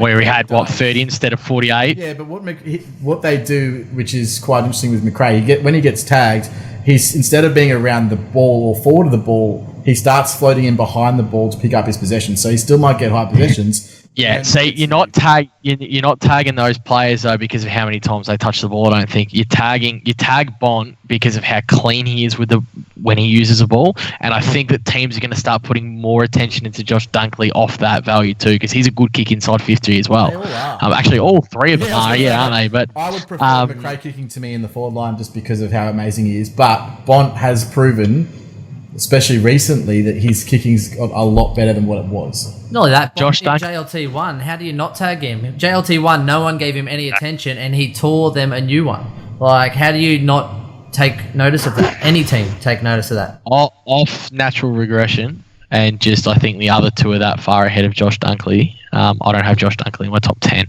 and that's no knock on him. I just don't think he'll average over what I have 114. Yep, I'm with you, BE. I don't have him in mine either. Natural regression? I like with not natural regression of a player. He's 22. Incorrect wording. I just think with the rest of that team developing, and I think he's like the Dane Beams of Collingwood. Not this year, but in like 2010 when it was Swan. Okay. We won't go this is a long into Beams. body You know, like where Beams that year that the 3 pies He went popped off, 121, I think, the yeah, next that year one of them regressed and it was Dane Beams. I don't have Josh Dunkley making the 10. Well, the other consideration of course is how much points is going through that team. So if everyone's increasing, then the one thing that's good that's on their side is that I do expect Bulldogs to be potentially top 4 this year. So if that's the case, they'll earn more Supercoach points per game. Yeah. So that could be the shortfall in what you're talking about. But at the moment, I'm still very big on Dunkley. And Bombs, you don't have Dunkley in your top 10 either, do you? No. I know Brett would have him high too because Brett loves the doggy boys. There's no room for them all though, boys. Like even Cornelio, great pick. We're splitting hairs here anyway. Yeah, exactly. We're talking what 3 or 4 points either way. Yeah, you know. It's not like DBJ versus anyone else that's a defender, you know. Yeah, exactly. It's a no competition when he's fucking popping off. So I had Neil at 4. Chris, who was your 4? Dunkley? Or was that Ben's? Your 2 Dunkley. 5 for Dunkley for me. I had 4 was Lockie Neil, seeing that someone mentioned Neil before. That was me at 5, yes. Yeah, I have Neil at 4 as well. Bombs? My number 4 is Lockie Neal at 121. I had Neil at 5 at 120.1. And my 4 is Dangerfield. Bombs, your 3? What I got 3 here? I got Jack McRae at 122. Ooh. Okay. I have McRae at 1. Yeah. Yeah, I have McRae at number 1 as well. Highly durable. Yeah, super consistent. Yeah, I think consistency helps, particularly with your averages. That's why I rate Jelly so high because he's super consistent. Hardly has a bad game. This is where my Dunkley issue came because I think McRae's average is going up to 130. Oh, that's huge. Yeah. I think he's having a massive season. I don't know if you heard, but do you hear the stat? In 2 years, he's dropped under 94 times. Oh, no, I know. I think he's definitely... he's not my number 1 as well, but I just don't think he's got a 130 in him. Interestingly, last year, not last year, the year before, he would have been the number 1 Supercoach player if he didn't have the injury-affected hamstring game. I think it was 50 a quarter time or something. Just after quarter time. He went big and then bang. His true average was 100. So Port Adelaide game. Yeah. So he's got the ability to do it. There's no question about it in my opinion.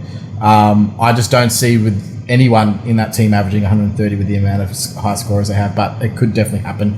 I have Danger at 3. Yep. So I was going to say that. Yeah, go. Yeah, no, you're right. I was just going to say I had Cripps at 3, and can I just say I think we need to mention Lockie Neal a little bit more because everyone kind of skipped over him. But it's Brisbane. Highly durable. Highly durable as well. So I mean, if you're looking at a team just for leagues, particularly, not so much overall durability, you can look at McRae, Lockie Neal, 22 every year.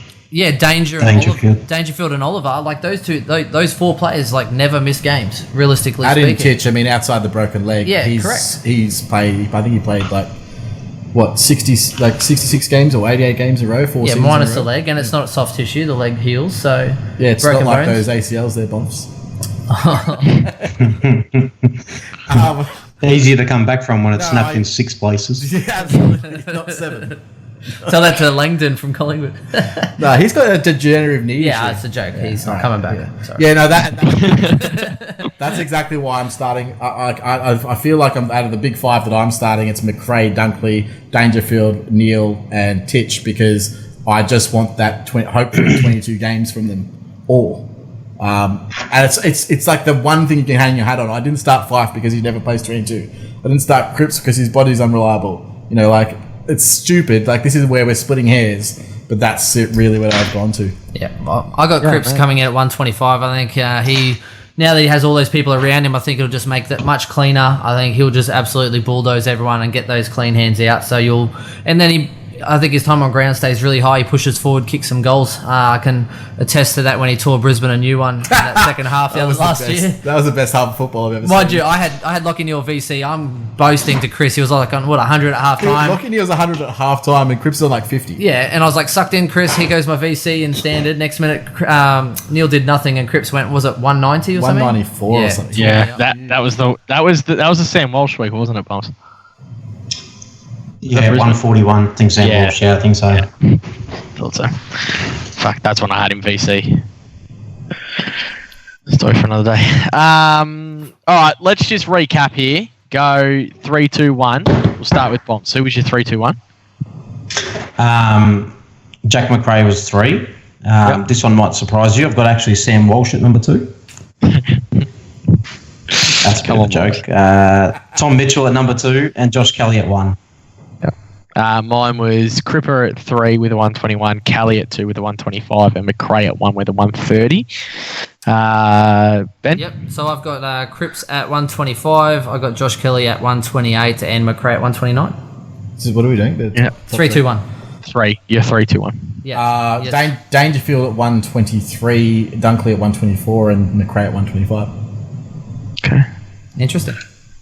Yeah, beautiful. Very interesting. All right. How deep into this are we? What, an hour or 10? What she said. Not bad. I reckon, she said she's an hour 10 deep into this, is she? She always. 60% time works every time. Beautiful. Chris doesn't normally count the minutes because he doesn't last one. I hate you. Why are we even friends? All right, let's move across to the rucks, guys. 5, 4, 3, 2, 1, and we'll go across back to the insiders, and we'll start with Benny again. Yep. So just number 5. Yes, please. Okay, 5. I've got Rob for me. You could throw a blanket over a couple of these boys in for number 5, particularly not Wits, who someone shitted me off about. But I just think Rob's high ceiling, boys. I think, look, I know we had quite a few 80 games and whatever have you, but I think high ceiling definitely counts for putting that average together. So for me, he's scraping in. One thing I love about Rob, I also have him at 5, is a couple of games back in the season where he shared the ruck duties with Josh Jenkins. Those games he scored really low. So if he's number 1 ranked for the Jacobs whole or Jenkins? season, is it Jenkins? Yeah. Jenkins, okay. Yeah. He's now not Last there. year. Yeah, last year. Yeah. He's now not there. I definitely see improvement in Rob from his... he's still at a 95 average. I mean, I think he can at least go 100. So I don't think he's a terrible pick by any stretch. Yeah, I've got him 100. And I've also got him at 5 with the 103. Nice. I missed who you were talking about. Who was it? Riley O'Brien. No, he's sitting at number 4 for me at 108. Who's your 5 then? Well, Corey, Tim English. Come on, mate. Oi, there we go. I think that's a big one. At 99, and I had him only 2 points a game ahead of Sam Jacobs, to be honest. So that makes sense now why you don't have Dunkley there, because if he's averaging over 100, Yeah. there's no way. See, I don't know. I love English. I just think it's probably more like a 2021 for me. I mean, even Grundy averaged 93 years in a row before he went absolutely massive. It's like 99 or something. Yeah, it was like 90 flat, 93, 90. He definitely hit 93 years in a row, and then he exploded. So I love English. I'm just a little more reserved. Yes. Interesting. Yeah, it doesn't make my list, but I can definitely see him making the 5. It wasn't my list either. Robert. 5. Your 4, Chris? I have Goldie at 4. Sorry, it was meant to be Ben. Yeah. That's okay. I had Lysette at number 4 for me. Super consistent. It's just, I think, again, now Port Adelaide, I think, is the only ruck there worthy of a mention. But he's, again, high ceiling. Obviously a little bit injured coming in. I think he's going to miss a week or so. But Yeah. I just don't see how he overtakes the top 3 rucks, to be honest. And that's pretty much why he sits at 4. He was stiff to miss out on mine because of the injury. Oh, well, I've got him listed at 3, Lysette, for me. So I love Lysette. I toyed with him in my team a few times this season. He's not going to make my actual team, but essentially, obviously, the bye really hurts his structure, but I do see him as a potential upgrade target if you're playing a smaller ruck. Having said that, Lysette averaged 125 points per game in his 6 games that he didn't play with Ryder last year.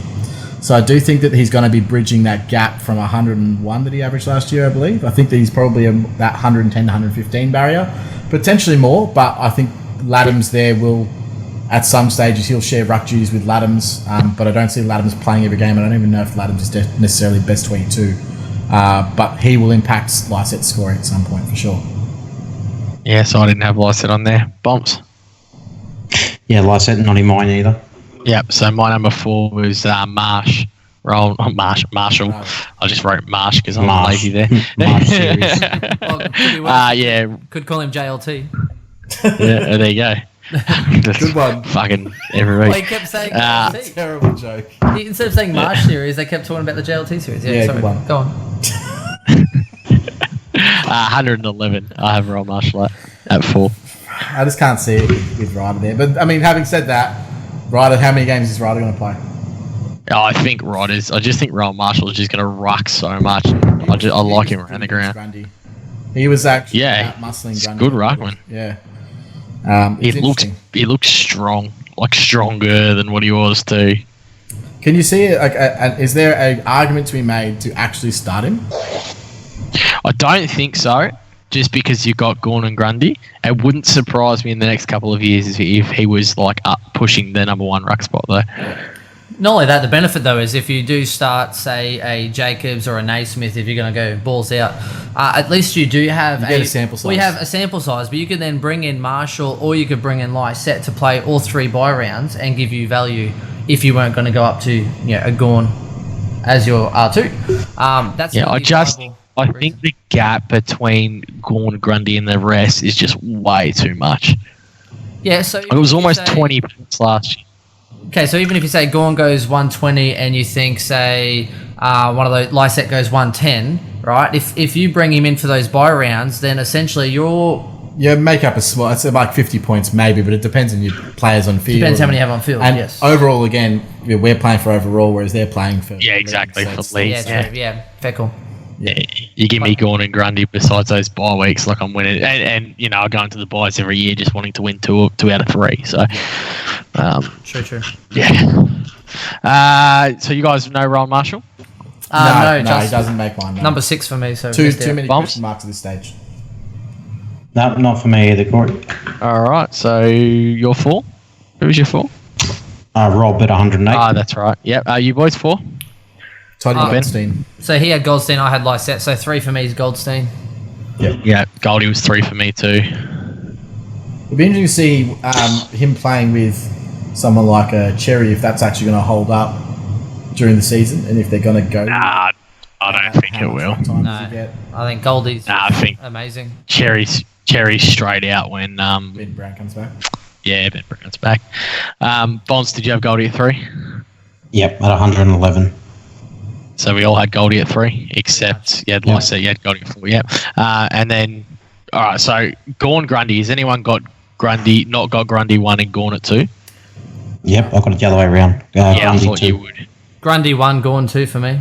Yeah, I have Grundy 1, but Gawn 2. But I mean, again, if you take out Gawn's injury game last year, he actually averaged more than Grundy last year than his true average. Yeah. So I can see Gawn averaging more. But they're probably going to average something similar. Well, I think 125 to 130-ish. Again, I don't see it anything big. In terms of who's more likely to regress, in my opinion, it's Gawn, not Grundy. But that's just my opinion. That is dumb. Grundy's dead, bro. He's got his 7-year contract. He's only on 122. Fennicum, Gawn just took over as captain of the club. Oh, my God. Yeah, captain's curse. He's also proven to have a really unreliable body, unlike Grundy. So, unfortunately, how is his body unreliable? Until he started actually playing football games, which was only 3 years ago, he was in and out of the team about 5 or 6 years in a row. He averaged like 6 games a season. Yeah, but ruckmen take longer to develop, so that's not. Yeah, but that wasn't. That wasn't. And you think now that Gawn's established, he's going to be dropped every second week playing 6 games? It was body related. Head on straight, bro. It was definitely body related. I still think Grundy's got another level to go to. I think his contested ball around the ground will hold him in good stead for me. So, look, it's just I got difference of opinion. It's like I got Grundy going 131. He done his knee injury, right, in 2017 where he missed half the year. his year before that and the last 2 years, in total, he's missed one game. Yeah, I agree. But before that? Well, you can't not agree because he was a kid then. He was like a baby. Didn't he do like two He was ACLs? a kid. He was like probably back to back? he was sucking back He's some had durries. constant knee issues for his. Yeah, I know. Yeah, he was. He didn't have the right frame of mind too. He was, and he's the first one to admit this. He was too busy smoking and being a fucking wannabe hipster. He wasn't taking AFL seriously. Maybe he'll start painting. Who's the guy that said that?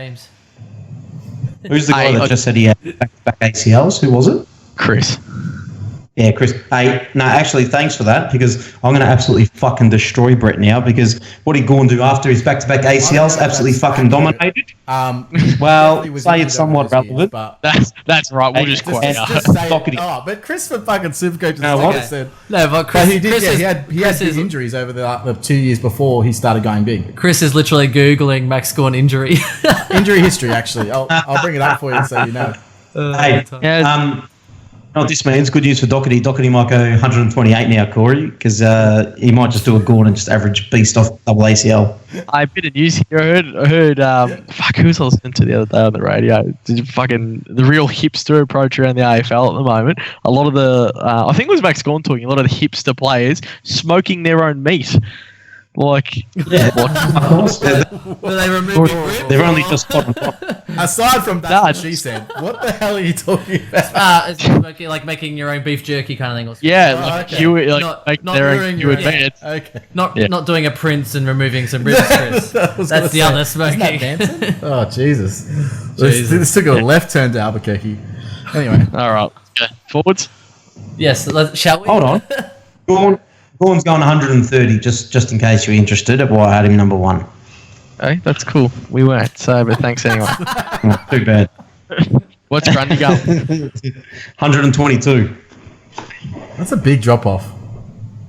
Considering the way considering the way that Grundy scores his points. Yeah. Well, considering he's got his 7-year deal and $10 million, he ain't worried about fucking playing good football now. I mean, he doesn't really done either, right? Interesting. Yeah, I wouldn't have thought so. Real hipster is embracing the loss now. I reckon the other lines fucking cause a bit of fucking arguments. I can't wait till the forwards start. They think this is... Yeah, forwards will be pretty out there, I think. He did a ACL in 2012. Yeah, I like it. Delayed start to 2013 when he had a hamstring injury. He's put on the long-term injury list in that year as well. Where's the second ACL? Hold on. Hamstring again. Has to be 24. More hamstring. Nah, I think it was just a single. Sorry, mate. I don't think I can back up your... That's right. Just quote it anyway. That's all right. Hey, well, it's what happens when I talk about Jack Martin. People told me that I'd said he was averaging 95. You remember that? But anyway, the point is, in the last 4 years, he had one significant injury. And, if significant injury happens, that's fine because you're out for a period of time, not these 1 or 2 week injuries. Aside from that one significant injury, he's missed one game in 4 years. He's all right. Yep. Oh, I definitely don't think Gawn is a bad pick, by the way. He's been in... he missed the JLT. Fuck me. He missed the Marsh Cup game, so that's 2 games. Oh, that's true. Yeah, he might be dead now. Okay, so hang on. 10th of February, Gawn has twice torn his right ACL and had several other knee surgeries and admits nervous half an hour until scans have ruled him out. I like it. That was he has done 2 That was ACLs. a month ago. You're welcome. There you can take that to the bank. Hang on, from a month ago. No, as in, so as a news report when he was coming back from his latest scare, he was saying how he'd already previously done 2. Yeah, so this is from Melbourne Football. This is from Melbourne Football Club saying so when Gawn avoids ACL injury, basically he was saying that he's had 2 ACL injuries before. He's lucky he avoided a 3rd knee reconstruction, etc., and how he is nervous when he goes in to get scanned, basically. Fair enough. I actually heard that what they did to get Gawn back and firing was they actually got a part of Sam Doherty's leg and actually inserted it into Gawn's leg.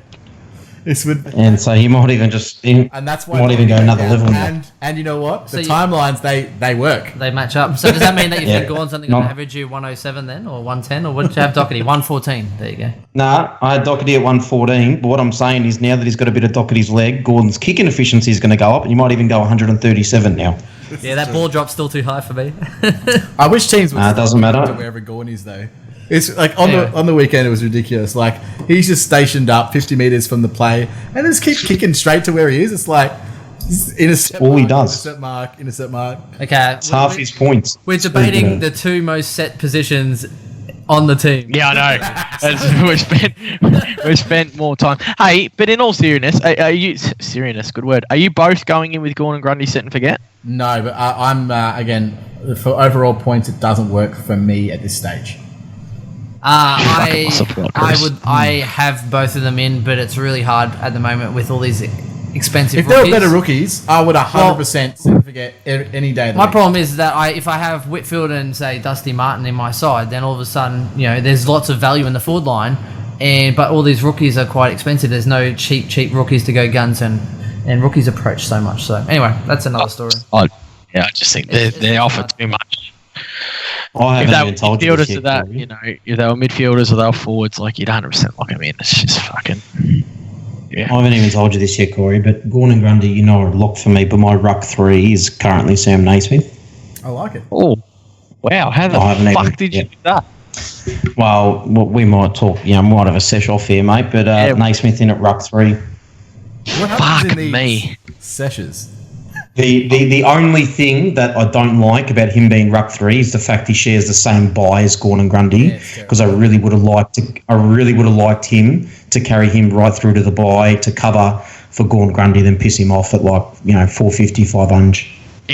In the sesh, we basically say the player that we're looking at that the other person doesn't agree with and just call each other fucking idiots for about an hour and a half. That sounds like basically our Facebook chat. Here's the thing, I'm sitting there wondering, I'm like, how the F did he put Naismith as his third highest averaging ruck? I'm like, no, he's R3. Oh, yeah. Yeah, right. MIR. That's a lot of money on the pine. It's only That's really fucking- 20k. It's not that much. The way I look at it is, you spend 120k, but you've got a guy that's going to play games and is probably going to, average. I think, particularly Ruckman should be going 80 plus at a minimum. So he should be, making at least 200 to 250k. More. I think, he'll probably get to about 500 to the 250. So he could make more than some forwards will. Yeah, that's fair. Well, and that's my theory. But the question is, what the fuck does it do to the rest of your team? No, it does nothing, because it just, for it to work, I just need one more. I just need Noble. I'll get rid of Noble, and I can actually afford him as long as I get another 123k defender pop up. Well, that's the exact reason why I'm looking at starting him, because I don't think there's anyone at his price that can make as much money as he can on a position of the field. Unfortunately, like if there was his player, but he was a forward, I'd be starting him in the forward line. If he was in defence, I'd be starting him there. But there's not really anyone around that price that I would say I think comfortably they're going to average 85 to 90 and make 200 to 250k. See, the problem with going overall though as well is if you're spending that 100k to put someone on the bench or an extra 130k, how many points is that costing you on field each week? Until for overall anyway, that can cost you should be able to make that up around your ground. That's what I mean. The only fucking problem too is if he gets injured. Then it's just and you just fuck. But if anyone gets injured, you're not fucked, because there's ways around it. No, but then you're going down to the rookie that you should have started with. Potentially, or it depends on the injury. I mean, that's like anyone, But then you make 130k back. Yeah, but most, primos are going to the next primo. It's a sideways. This is it's another downgrade. So instead of a big downgrade, you're not making any money off it. Like, the point is to make money. But I do like this. I'm just playing devil's advocate. You got 150. But all of a sudden you should have had 150 to start the fucking year, you moron.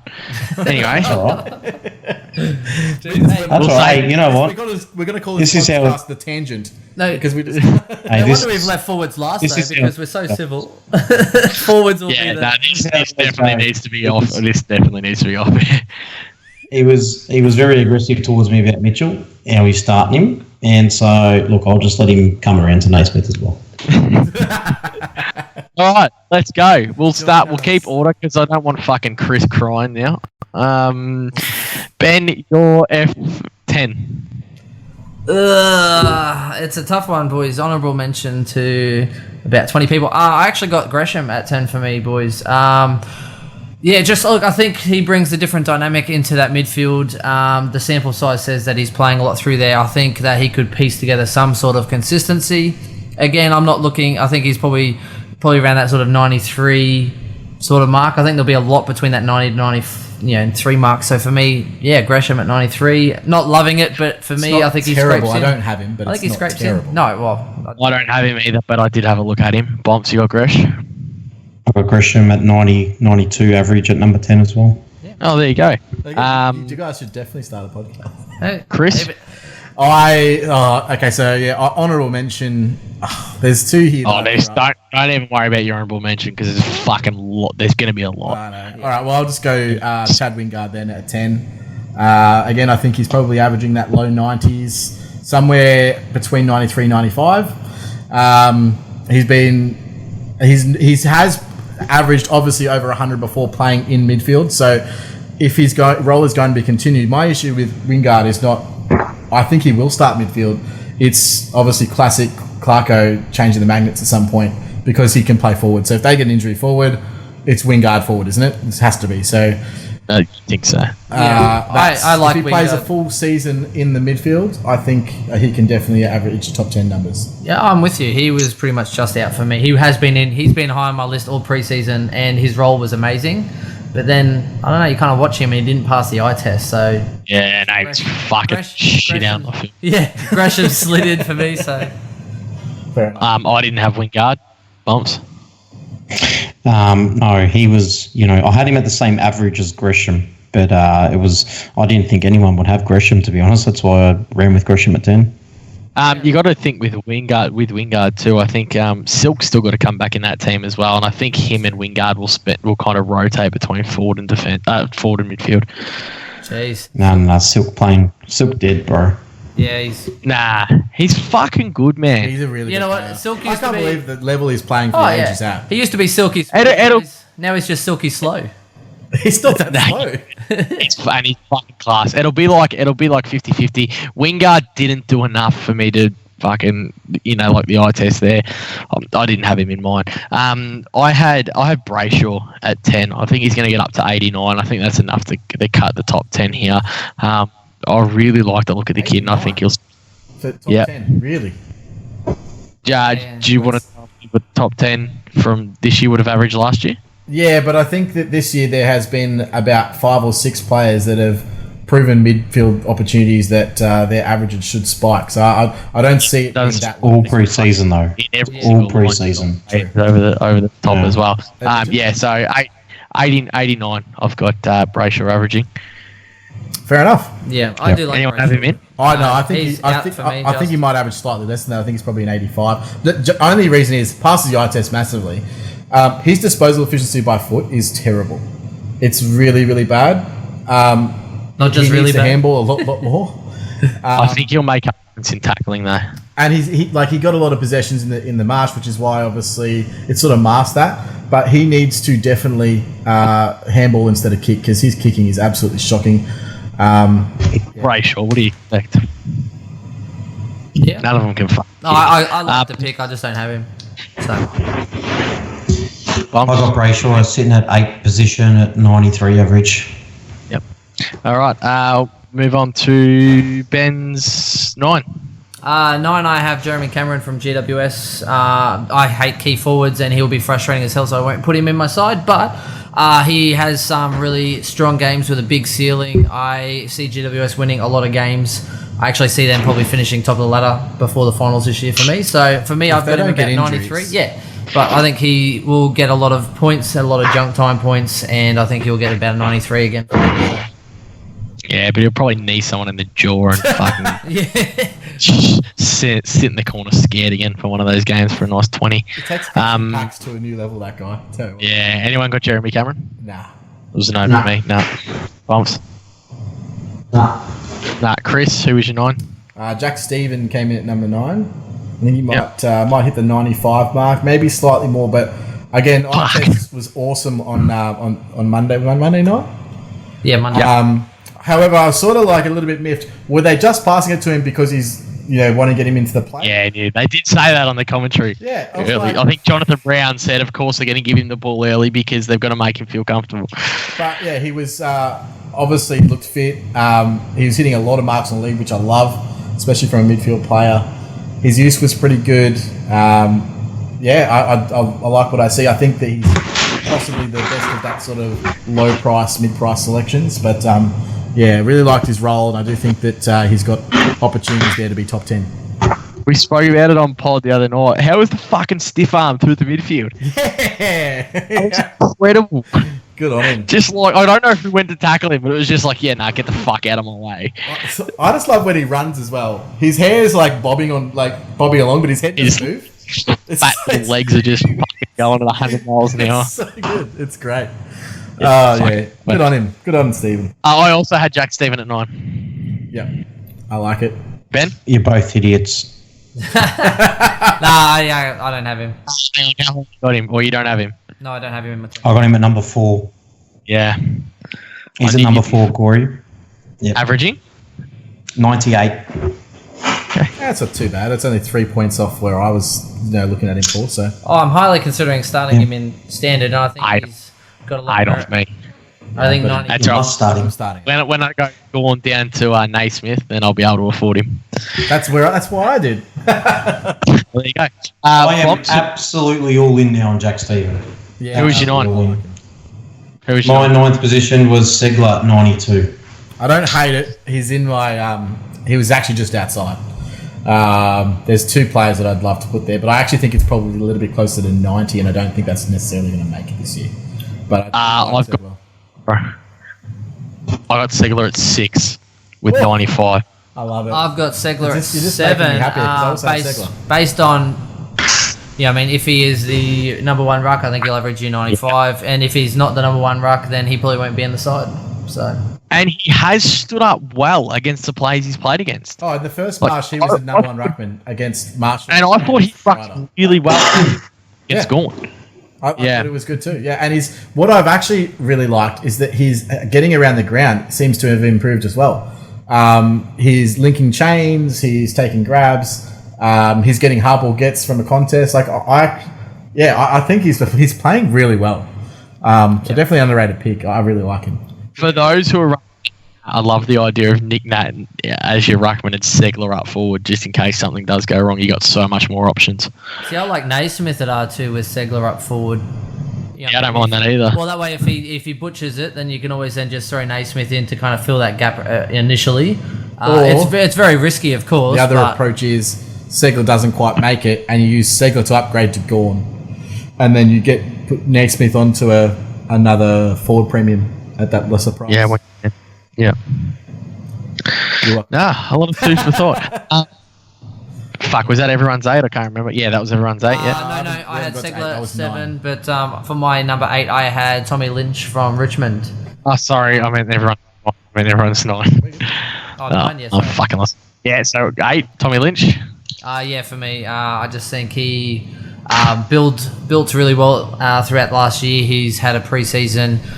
Just again, I think high ceiling. I think they'll definitely be feeding it to him. I think even the way that they read it, Jack Rewalt kicking it to him. I think it was in the was it the Marsh or the Victoria? Yeah, he was just knows where to kick it. Jack Rewalt leads up the ground, marks it, kicks it to where a forward wants it, and Lynch just has the reach and he's so accurate in front of goals. I think he will be Coleman this year. I think he will be just averaging. The way 90, that they play with just sitting him one out in that forward 50 is perfect for a key forward. I have him actually. Unfortunately, he was my 11th pick. But I do think that he's a good pick this year. I just can't fit him into top 10.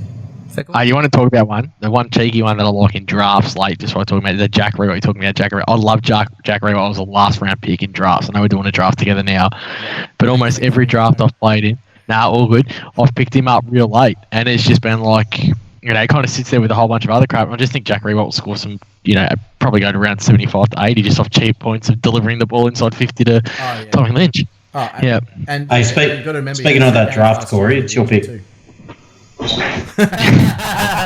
What'd you say, boss? I said, speaking of that draft, it's your pick. Oh, is it my pick? No. I not responding to any of my texts or anything? No, you're not responding to any of my texts or anything? I've not touched my phone during this whole pod. Even Brett texted me to say it's my pick. There you go. Classic Brett. And we all know how fucking shit Brett is at the draft. Corey, do you want to tell everyone what your Tom Lynch. your team name is? Sorry, go on. In draft. Yeah, no, I'm kidding. Don't worry. No, we'll get it up. I've got to get it exactly because I've got 5 draft leagues and I think they've all got different team names. NNC. So NNC is the initials here, mate. yeah, so it is it's Nick Nat's cock, yeah? Yeah. Yep. Fair enough. Let me just... I did not have Yeah, Tom it's Lynch Nick in my Nat's top cock. 10. Yeah, I'm glad that we confirmed that. It's my pick. I'm in the draft now. Do we know who I'm going to pick while we got us here? Nick Nat. Yeah, Nick Nat. Oh my god. We're up. Well, we got a little bit on the board here. I like the ruckman idea. Where everyone's been talking. I'll go Scott Lycett. There you go, boys. I don't normally draft ruckman, but we'll go Scott Lycett because you'll love him. Okay, back to Your name is Nick Nat's cock. Your name's Nick Nat's cock. Yet you're picking Lycett. Hey, anyone want to trade me for Scott Lycett? Chris Willie's big on it. No, I got Goldie in that league. I can't do anything. Hey, I'd say I might. yeah, sorry. Yeah, because of the buy. Otherwise, it would have gone last set. Oh, good. Anyway, Scott Lycett's cock actually after this draft. So no one else. I got no top. Did you have no Tom Lynch? Okay, thank you. no, Tom. No Tom Lynch for me either. Chris, you're 8. I have Jordan Dawson at 8. I put him in the forward line here. Super impressed with his use. He's the guy that's peeling off for intercepts as well, which is quite nice. I'm not entirely sure. My issue is that I need to see a bigger sample size right now of him, Lloyd, Mills, and maybe even Gould with that back line. Like, I don't know how they're actually going to structure up. So there's so many question marks on it. I still think he will average well, but I'm so unsold on the pick in standard that it's a strange one for me. My biggest worry about him is he's such a flexible player. He can literally play anywhere on the ground. Yeah. Probably bar right. Like he could go for a 4-game period, go play up forward and be a pressure act for. Like he's just a beast and he can run all day. By the way, Chris, it's your pick. You're on the clock, mate. Just to let you know. We'll do this live. You guys go on. Anyone else have Dawson? Brett just No, Jacob Brett's Poplar. already picked. Yeah. Oh, okay. Righto. No, I did not have Jacob Dawson. No, I probably got him averaging about 84, if that. So wasn't enough to get him in. He's not on my side because I'm betting Chris that Callum Mills will out average. That's very bad. Check out this. One of our bets this year is he thinks Mills is going to out average Dawson. Well, one of our bets this year is Bonds thinks DBG is going to out average fucking Houston. So no, that one's been cancelled, Corey. You can't cancel bets after you made them. Hey, just because you all of a sudden don't like. It doesn't the matter. season hasn't started, Corey. Well, no, the season hasn't started, mate. To be fair, It's off the official betting notes list, mate. You're a fucking shit. And anything to be cancelled, all you have to say is gamble responsibly, and that wasn't responsible. So. Taking advantage of Bonds being a fucking idiot. That's what it was. It'd be funny when bet's cancelled and DBJ wins, and then I ask you for payment. Come on, mate. Let's just fucking finish this podcast. I'm over it, mate. What are we up to? Number 7? Let's see. I'm not over it. I'm enjoying everyone's company, so I don't want to go. Hey, Andrew Brayshaw at number 8. I've got averaging 93. I already had Brayshaw at 9. I have Toby Green at 8 with a 90.2. Okay. I had Green at 6. I think I just think there'll be a lot of points in that GWS forward line. I think Green's body looks good, which means he will score well as a forward and pinch hit maybe now through the midfield. But I don't have forward. Green at all. Okay. I had Toby Green at number 5. If GWS are fully fit, he doesn't play midfield. He doesn't make top 10. Yeah, that's as simple. And that's my worry. Yeah. That was why I had him so low. They've never been fully fit for like the last 3 years, though. That's the reality. It is a valid point. But yeah, look, there's just so many that they can rotate through there. Now they've just added Tom Green. They still have Jai Caldwell, who's in a contract year that they want to get games into. I just don't think that if a midfielder goes down, he's the one that they plug into that gap at this point. And he's the best. He's arguably the best pound for pound player. Like off weight. Like in the whole AFL. Like there's no one, at his height or his size that can do what he can do. I'm on that train as well. Yeah, he's one. Would be good. Yep. Beautiful. What are we up to? 7. Yeah. Ben? So I had Segler for 7. So that's my 7 and 6 done. You're up. Who'd you pick? Chris. 7 for me is Hugh Greenwood. Ooh. So I got. Oh. Yeah, you're right. You go. No, your pick, mate. You tell us. Oh well, obviously, just the huge role change to the middle is the big thing there. In terms of his ability to do that for 22 games is probably a big question. Tank, fitness, body, not sure on all that, but I do like Greenwood. Question to you, Greenwood. Yeah. Tank and fitness, like he's fit as a fiddle. I have Hugh Greenwood at 4. Nice. I don't have Hugh Greenwood at all. Yeah, me either. Yeah, see, I think you've been you've just bought in so much into that last Marsh game. Yep. I just don't think they're playing him in the position he's really going to play with. They'll have a look at a couple of other things. I think round 1, Hugh Greenwood, most CBAs attended for Gold Coast. I'm still hugely optimistic on him, and I think he's going to have a really good year. I got him averaging 99. Wow, that's big. No. That's I big. like it. It's bold, but I like it. It's also got a really good buy. That's bold cutting. Sorry? That's bold cutting.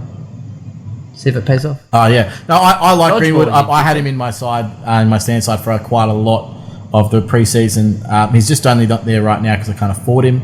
But I think he's going to have a fantastic year. He's a jet. The only Gold Coast player that's better than him is Matty Real. So, he's going to average he almost won top 10 for midfielder, so it's a little bit harsh. Jeez, if he went over 100, that would have to be some kind of record, surely. Yeah, well, he's better than Sam Walsh, put it that way.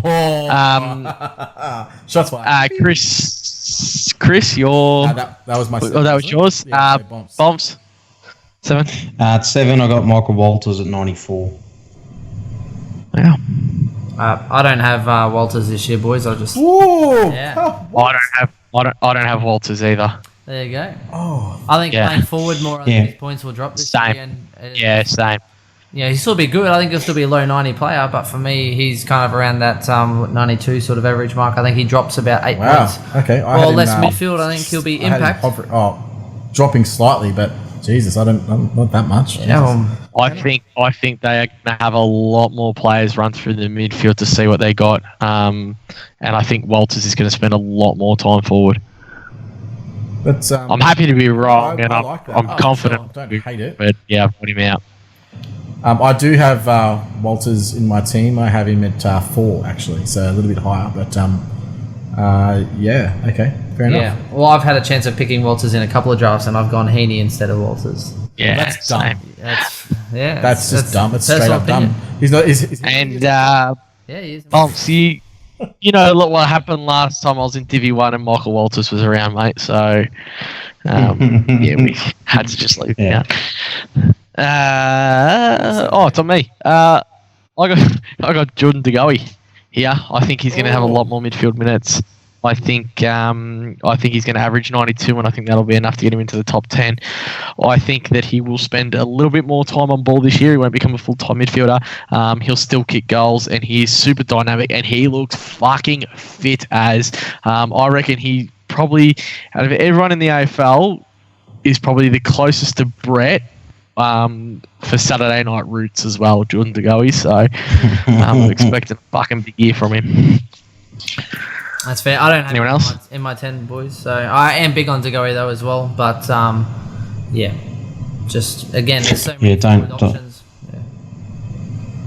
I don't have him either. Chris? No, I don't. But I would love to see him average that much. He's got the talent, and if he plays midfield, that's 100% what's going to happen. But I just don't. I can't trust them to stay with that system. If they're not scoring, De Goey goes forward. That's as simple as it is.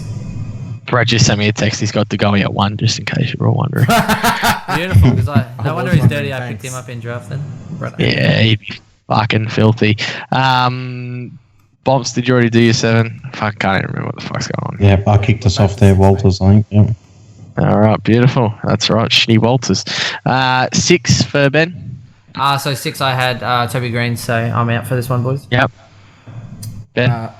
I had fucking up. Chris. It's all good. I had Darcy Parish at 6. He was my 11. He was fucking in the 10, then I knocked him out. I love Parish, and I'm slightly biased, maybe a little bit, but his role looked perfect. I think in March 2, he probably played way too much forward for my liking, but he started kicking goals, so I think they just left him forward, and I'm not exactly sure yet on that Essendon setup and how they're moving forward. So, yeah, well, they've still got Heppel to come back. He'll miss first round and probably 2 or 3, but I do think that Parrish is going to be in their mid-mix definitely this year, and it's part of the reason why I don't see Smith as a very good option, but we'll discuss that when we get to it. Did anyone else have Parrish? Or? I did. I had Parrish at number 5 for me. Again, I am also big on Parrish. I think forward midfielders, I think you'll get a fair chunk of that pie. Darcy Minigun's Parrish. I think he will get some natural progression. I think he will get more responsibility through there. And I think, picking midfield forwards that are getting a lot of time in the guts will be the key again, as we saw last year, those midfield forward range. Would it surprise you guys to know that Parrish averaged 96 once Devon Smith got injured last year? Not at all. But I think he'll spend more time forward. I think McGrath's the one that's going to spend more time in the midfield, and that's simply because they've already got enough players who can't fucking... Yeah, and they've got enough players who can't kick the fucking football, so they probably don't want to put Parrish in there as well. To be fair, they can recruit people that can't kick also. So. Fucked. She was so good at So I think I seriously... Yeah, I love Darcy Parrish, but I don't love him that much. And, again, he's always one that we kind of... Me and Bob's both targeted drafts as well. Bob's, you got Parrish? Nah. Beautiful. Man of a few words, Bumps. I had Segler at 6. What are we doing? 6? I had Heaney at 6, actually, at 95. Ooh. Yeah, I have Heaney at 5. I have Heaney at 4. Chris doesn't even have Heaney. I don't have Heaney. I don't. There's no. Last year he went down, and then he's going to be paying even less midfield this year. And you expect him to go up? Yeah, I don't buy. I think he'll play. I think he'll go have midfield stints, but I think he'll do it. He just does enough every single year. He'll have stints down, back up, forward, and through the guts. He's one of those players as well. He's just a jet, but not enough to justify that. Last 3 years, 97, 97, 94. He's probably just going mid-90s again. It's good enough to get you into the top 6 forwards, I think. Yeah. Play that same fucking role as well. So, Chris, are you the only one that doesn't have Heaney? Who was your 5? I don't have Heaney. I have... Sorry, let me just pull back my spreadsheet. I'm flicking between spreadsheets at the moment, guys, so sorry about that. Who the fuck makes spreadsheets for this podcast? Jesus Christ. Oh, no, I had Walters at 5, so yeah. Yeah. And so, Ben, did you say Heaney at 5? So Parrish was 5. Heaney at 4. Yeah, Heaney that's right, Heaney at 4. I had Heaney at 5. Heaney at 5 Green for Bombs. And Toby Green at 5. Heaney was 6. Okay. So 4. Ben? Check. So 4 was Heaney for me. Chris, what was 4 for you? Yeah. This is probably a little bit abstract, but I think he's going to have an absolute blowout year, and that's Connor Rozee. I'm putting in at number 4. Holy shit. I don't mind that, but Jesus Christ. It's simple as that. I think he's going to be playing a lot more midfield time. I think the additions that they made in the offseason, especially in the draft, they're all forward mid-types. They're all guys that are going to impact the forward line, which is going to push him towards more midfield time. If they're going to win games, he's going to be a big part of it this year, and I definitely see him as a huge impact of that side. So you're seeing like a Bont and Pelly rise then when Bont was playing that forward. That guy that can take the second year and go up almost to 100. I think it's probably not that one. He looked fucking good in the JLT around the ball.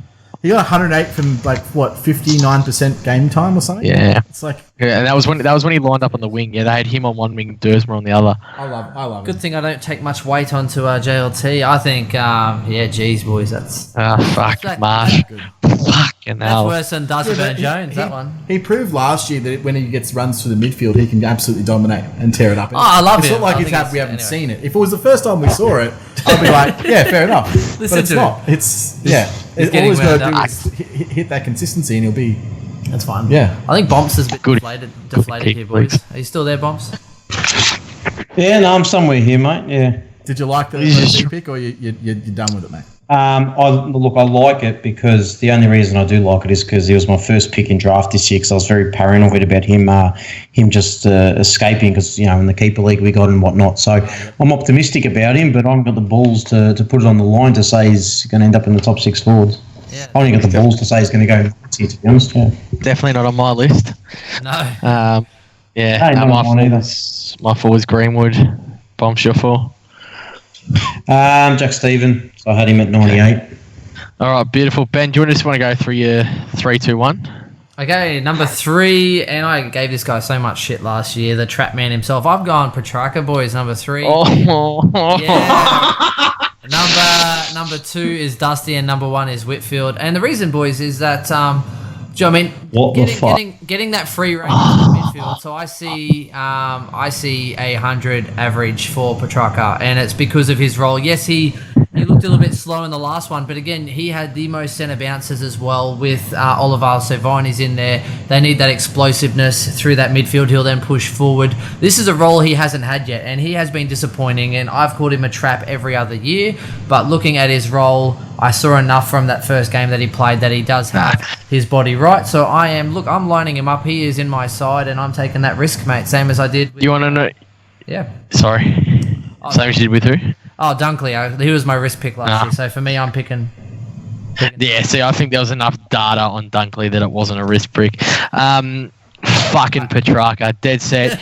There is not one player that I've watched through the fucking March Community Series that I looked at and just seen two polar opposite performances from playing the exact same role. How can you say he looks fit? He fucking spent the whole, dominated the first one, winning the second one, could barely run with anyone else in the midfield. Yeah, he wasn't. He wasn't used to the midfield. Exactly my problem, and I think that's going to happen. That's going to happen a lot. He's too unfit for it. He still needs to shred more. Is that I think that he's also the type of player that has big games and small games, but I think he's still. I don't want that in SuperCoach. Yeah, no. What I'm saying is overall scoring. An 80 and doesn't matter if he goes big and small, unless you're playing for league. So, but I don't think he's going like that big that often. So you don't. He's had multiple 130 games in his career. I think that he. When? Yeah, by multiple he means 2. You wouldn't even put it on hand how many multiple games he's had, what fucking big games he's had in his career. Hang on. You mean in his career or in his pre-seasons? In his career. It's for me. It's all about the role at the moment, boys. So I'm just big on guys with the role. So you're cutting out there, boys. I just think there is just so much of like that kind of same kind of midfielder at Melbourne that he's too big and too strong to not spend too much time forward. They don't have anyone else they kick the fucking football to. Because I can tell you what, Bailey playing one. I agree with you there. Yeah, that was the one con that I made in our Melbourne pod this year. I said that if they take him out of the forward line, who's kicking goals? Because none of them are. Yeah, Weedman. It's a big issue. Weedman will kick 1 goal a season. Are you actually running then? I am as well. Yeah, I'm definitely running him. You're both running him. Yep. I think he's a fucking loss of plot. Hey, Corey, you want to hear this? Same 3-2-1 as Ben. So if you fucking tell me you're running in bombs, I'm going to smash her. Hey, he's scored 11 tons in his career. Only about 3 of them have been over 111. And they reckon he's going to be a top 3 forward. Hey, you know what the funny thing is? These fucking idiots that we've... How many of those games you play 80% mid-time? Well, that's irrelevant. It's 100% relevant because if he's playing... Nah, that's not relevant. Not with Christian Petrarca, bro. Okay. Not with Christian Petrarca. He's dead.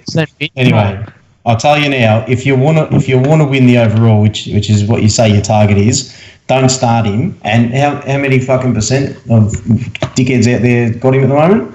Let's have a look at his percentage. 13%. You let the other 13% fuck up, and you'll be 13% ahead of all them. In round 6, actually, after every round, I'm going to screenshot his score, and then I'm going to post it and tag you guys in it, and then you guys are going to be. Oh man! Just make sure you keep sending those 50s. If he's popping off, fucking let me know about it. I welcome it. Same as every Essendon supporter. When Essendon start fucking popping off, let me know about it. But you're all living in fucking fairyland. That's where you are. It's true. Can you believe? Hey, their top 3 is Petrarca, Dusty, and Whitfield. These cunts don't even have the only. Hold on, there are only 3 players averaging over 100 this year, and they don't have one of them in their top 10. Can you believe that? Who's the fucked? Chris, you want to go your top 3? No, Chris didn't say he's top. Yeah, Petrarca as well. Yep, he had Walter. Yeah, didn't you hear him say that? You guys spent too much time together. And this is actually fucked. Arguably true. Because we'd be the same. We are Deb Smith. Oh, yeah. Fuck. Okay, tell me why, and then I'll tell you why not, just so we can get this. No. Hey, we'll fucking take you on head-to-head average. Let's go. Smith versus Petrarca. Let's go. I'll easily take that bet right now. $50 done. That's an the autistic I've thing. ever made. Hang on, Wait, hang on. Are we going to add this to like some kind of charitable thing? Or are we just going to like put it on like? Fuck, Send bro. you- I want cash money, bro. I'll post a slab of cruises to your doorstep. I know that you guys drink cruises down there south. That's not the acceptable beverage of choice up here. So What do you want? 4X gold? No, You stuff fucking it. Stuff it. Make it 2 cruises, and you have to watch the other mob drink it. 2 cans of cruises. The fuck would I want to? no, we're not doing that. I don't drink cruises. That's just fucking That's sugary stupid. shit. Let's Hey, go. Corey, you want to get a slab on this? Fucking Dev v. Yeah, Petrarca? I'm in for a slab. That's I can't believe that. Oh, hang on. Do you want to put? We'll put $100 Dan voucher each on it, and you send one of them a Dan voucher. So Ben, I'll send you a Dan voucher. Bomb sends Chris one, vice versa. Yeah, it sounds good. Yeah. Striker versus Devon Smith. Yeah, I'm in.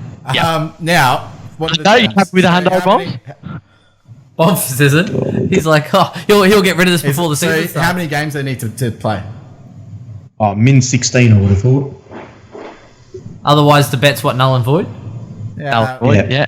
Yeah, okay. And we're going average. 16 And average. we're going average. Yep. Yeah. Sure. Yeah. Done. Out. Virtual handshake. I'm shaking. So you, Oh, Bombs, mate, you good with the that? whole world's going to know about this. Yeah, I'm in. Okay, he's in. All right. Oh yeah, What? cool. I'm in. How Fuck. fucking dumb these cunts, bro? Hey, look, I might even send you a. Hey, it's going on. I might even send you a Supercoach Insider hat once we win. Yeah, done. We'll send you a stubby holder as well. Oh, yeah, Yeah, stubby holder. Okay, then I have to cheers with the stubby holder. I'm Nah, cool it's with just, Wait, it'll be fun. I'll- It'll make some banter during the that. year. Yeah, It'll okay. be fun. That'll be cool. All right, that's a big. And deal. it started this year anyway. Fuck, I did not think we'd be getting on here making bets. Dev no. Smith, boys. You've seen. Responsibility. I've got my notepad here. I've got bets with autistic insiders. And then I've got Dev Smith Now, versus fucking before we start getting Petrarca. some freelance Average. coming over here just destroying us for In that 16. joke. Calm down. Just know your role. Keep going. Hey, is it fucking $100 Dan Murphy each, or is it shared between us? Each. Nah, each. Yeah, each. Yeah. Yeah. Alright, done. Yeah. Okay. So Can I? the bloke hadn't played. Can I just say that was Bomps making that joke? I am in no way associated with that joke.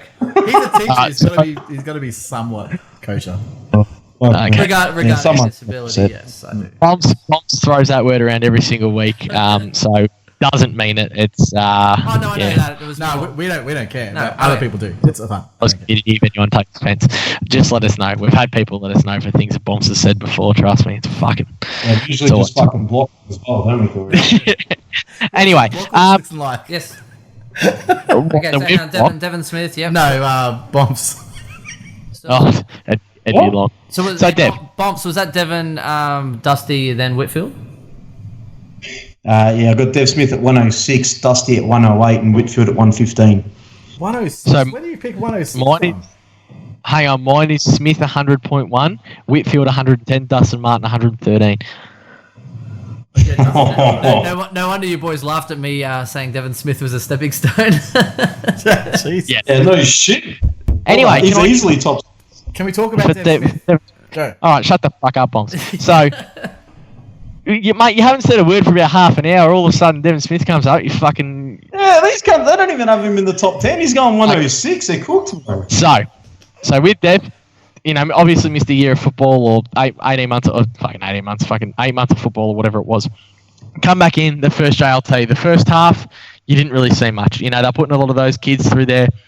Second half, you've seen their main mid core go together. That second Marsh Cup game or Marsh Series game, whatever you fucking want to call it, the Wizard Cup game. We had that full prolific, centre bounce attendance, Dev Smith in the middle, tackling, kicking. He left GWS to become a midfielder. He's not going to play forward. This is Dev Smith's role, and he's playing it. And this is why I don't like this is why I didn't have Parrish in my top 10 either. I would Because I would disagree with all of that. That entire statement I would disagree with. So the first half was, to me, the opposite of what you just said, which was they playing the kids. No, Parrish has gone past him. So the four main guys that were getting they all past him. Or you want to double down on Smith v Parrish, bro? No, because if I'll take the winning on the one, thanks. But Parrish has definitely got what a a putz, midfielder, 100%. You fucking joking. He was best on ground for the day, easily. Like, there's Oh my god!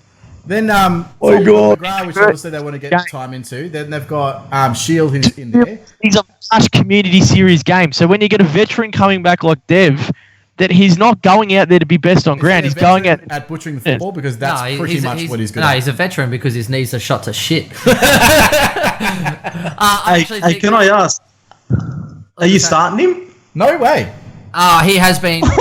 He has been toyed in my I side. do think he's not a bad selection, I will say, because I think he'll make money. He's been in my side quite a lot as that lovely stepping stone.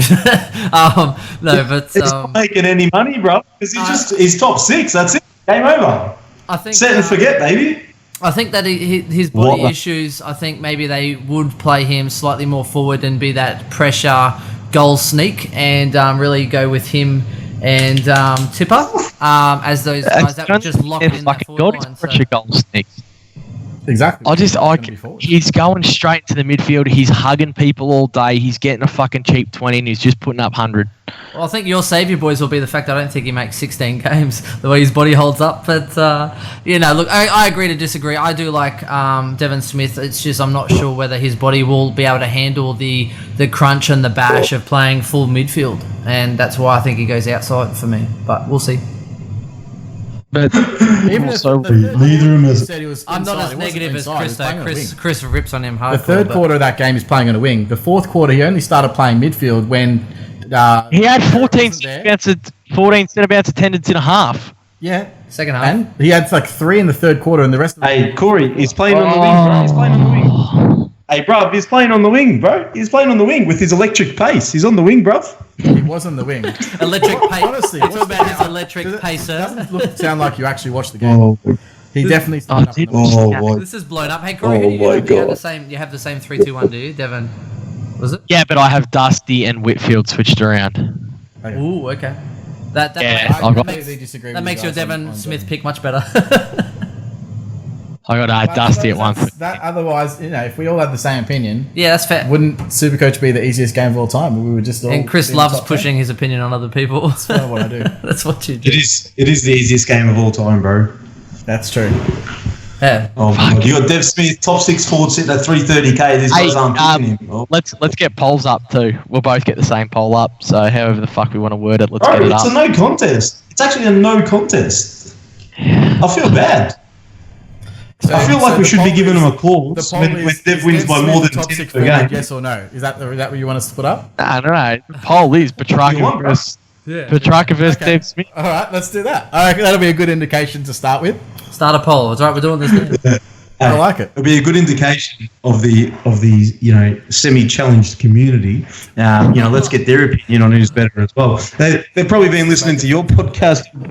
That's true. Oh, mate, Bombs legit. I've never had anyone whack their own fucking fan base more than Bombs. You should see him in Patreon. Mate, all he does is get in there and just whack everyone that's fucking paying for his advice. Oh, Jesus. They come for the SuperCoach advice. They stay to get punched in the face by Bombs. Yeah, they stay for the banter. Oh, my God. He's actually not running Devon Smith, but... close down the page, bro. To be fair, I did have him for a little bit there at F5. I've now pushed Stephen ahead, so I think Stephen... And then what happened? Did you watch Petrarca fucking sput it up in the second Marsh Cup game? I need him instead. Nah, I haven't moved Petrarca since he started playing midfield. This is a lot. Honestly, but they could be saving 100k and be getting Devon Smith, who's going to be top 6. I'm actually surprised that no one had Jack Z. Probably average 85 to 90, but I don't think it's anywhere near top 6. Oh my God. He's going triple figures, bro. Okay. I could totally... Even the year that he averaged, he played pure midfield, he only averaged 97, so I don't know where you see 106 coming from. Don't worry, bro. He's got progression. What was that word before you? Such a better team. Standard deviation. Yeah, I agree. It's probably because he's got to tackle so much fucking more because no one else in that team. Yeah, exactly. No one else in Essendon's getting the points, so someone might. That's a landslide. It's fucking Devon Smith on 105 the next to the Bombers supporters out there, we don't hate you, but your team does suck. I fucking hate you all. Get fucked. Hey, I think Hey, we lost 1/18th the other week, Corey, and we probably just gained 1/18th back because of these guys' disrespect for Devon Smith. Exactly right. No, I'm a big fan of RS. I'm actually so stunned. I am so Did you see stunned. that part of that game where Dev Smith gets on the half-forward flank completely open and has to hit a 20-metre chip to get an open goal, and it goes straight into a guy 10 metres in front of him? Oh, that was really good. I love that clanger. You know what that was? So good. Hey, that was a hustle job to get you to bet against us, you fucking dickhead. This guy just got hustled, TPE. We own, bro. Yeah, you're just being hustled by Dev Smith himself. Told you, we make phone calls. You probably sent an email. It didn't work. But you got to pick up the phone if you want. Yeah, you got to pick up the phone. Yeah. Makes sense. That's why they just don't reply to you, bro. All right, boys, let's move on from that because we did dwell on that. It was all in a little bit of fun there. Well, it's interesting. Doesn't it? That does. That wraps us up. Yep. But we'll go for a little bit of a special, a little bit of a specialty here. Your number one, we'll go cash cow on the year. Ooh, cash cow. Probably Mark Pickett is probably the one that makes the most money, I'd say. You go and pick it. I'm Pick going. someone other than Pickett. Oh, pick someone other than Pickett? Oh, shit. Okay. Yeah. Now you're fucking testing me. I'm going Raul for me. I think Raul will absolutely smash it. 200k. I think he averages 85. I think he will have some good enough games to spike up cash. Oh, it definitely makes money, that's for sure. Naismith then. Number one cash cow. Oh, yeah, I don't really know. Probably maybe Rankin. Yeah, I don't mind that. I don't know what he's going to have. We haven't seen a body of work of AFL footy to see, but he was a champion data love child in the juniors. I've just off the top of my head, his champion data points per possession was the highest ever recorded. So he doesn't rack up a lot of the pill, but when he does, he either kicks goals or creates from it. So I can see him, if Gold Coast can get their act together and actually turn it around like they have looked like so far in the Marsh, I think that he could be a really good cash cow this year. Yeah, mine was Matty Rao, but for the purpose of being exciting, I'll go Brendan Zerk-Thatcher, simply because besides Dev Smith tackling people, there's gonna be plenty of ball between him and Hurley, fucking just floating, taking intercept marks. Someone's gonna score something. Bumps. Buderick will make the most amount of dollars, I reckon. That's decent.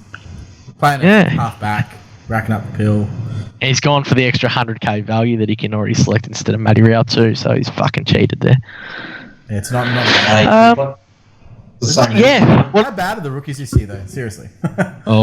Could be a fucking nightmare. What have you guys got moving forward to the start of the season? So the rest of this, we still haven't done our Marsh 2 pod, so we've got to do that. Well, you have been sick this week. Yeah, I was unfortunately. Pretty much just looking at those that are relevant. Pretty much everyone except for Devon Smith, and we'll do a rookie pod, trap watch, and then what we'll do is we'll do a team reveal next week as well. So we've got probably 2 pods left before the start of the season. So yeah. Take it easy. A lot of the work's done.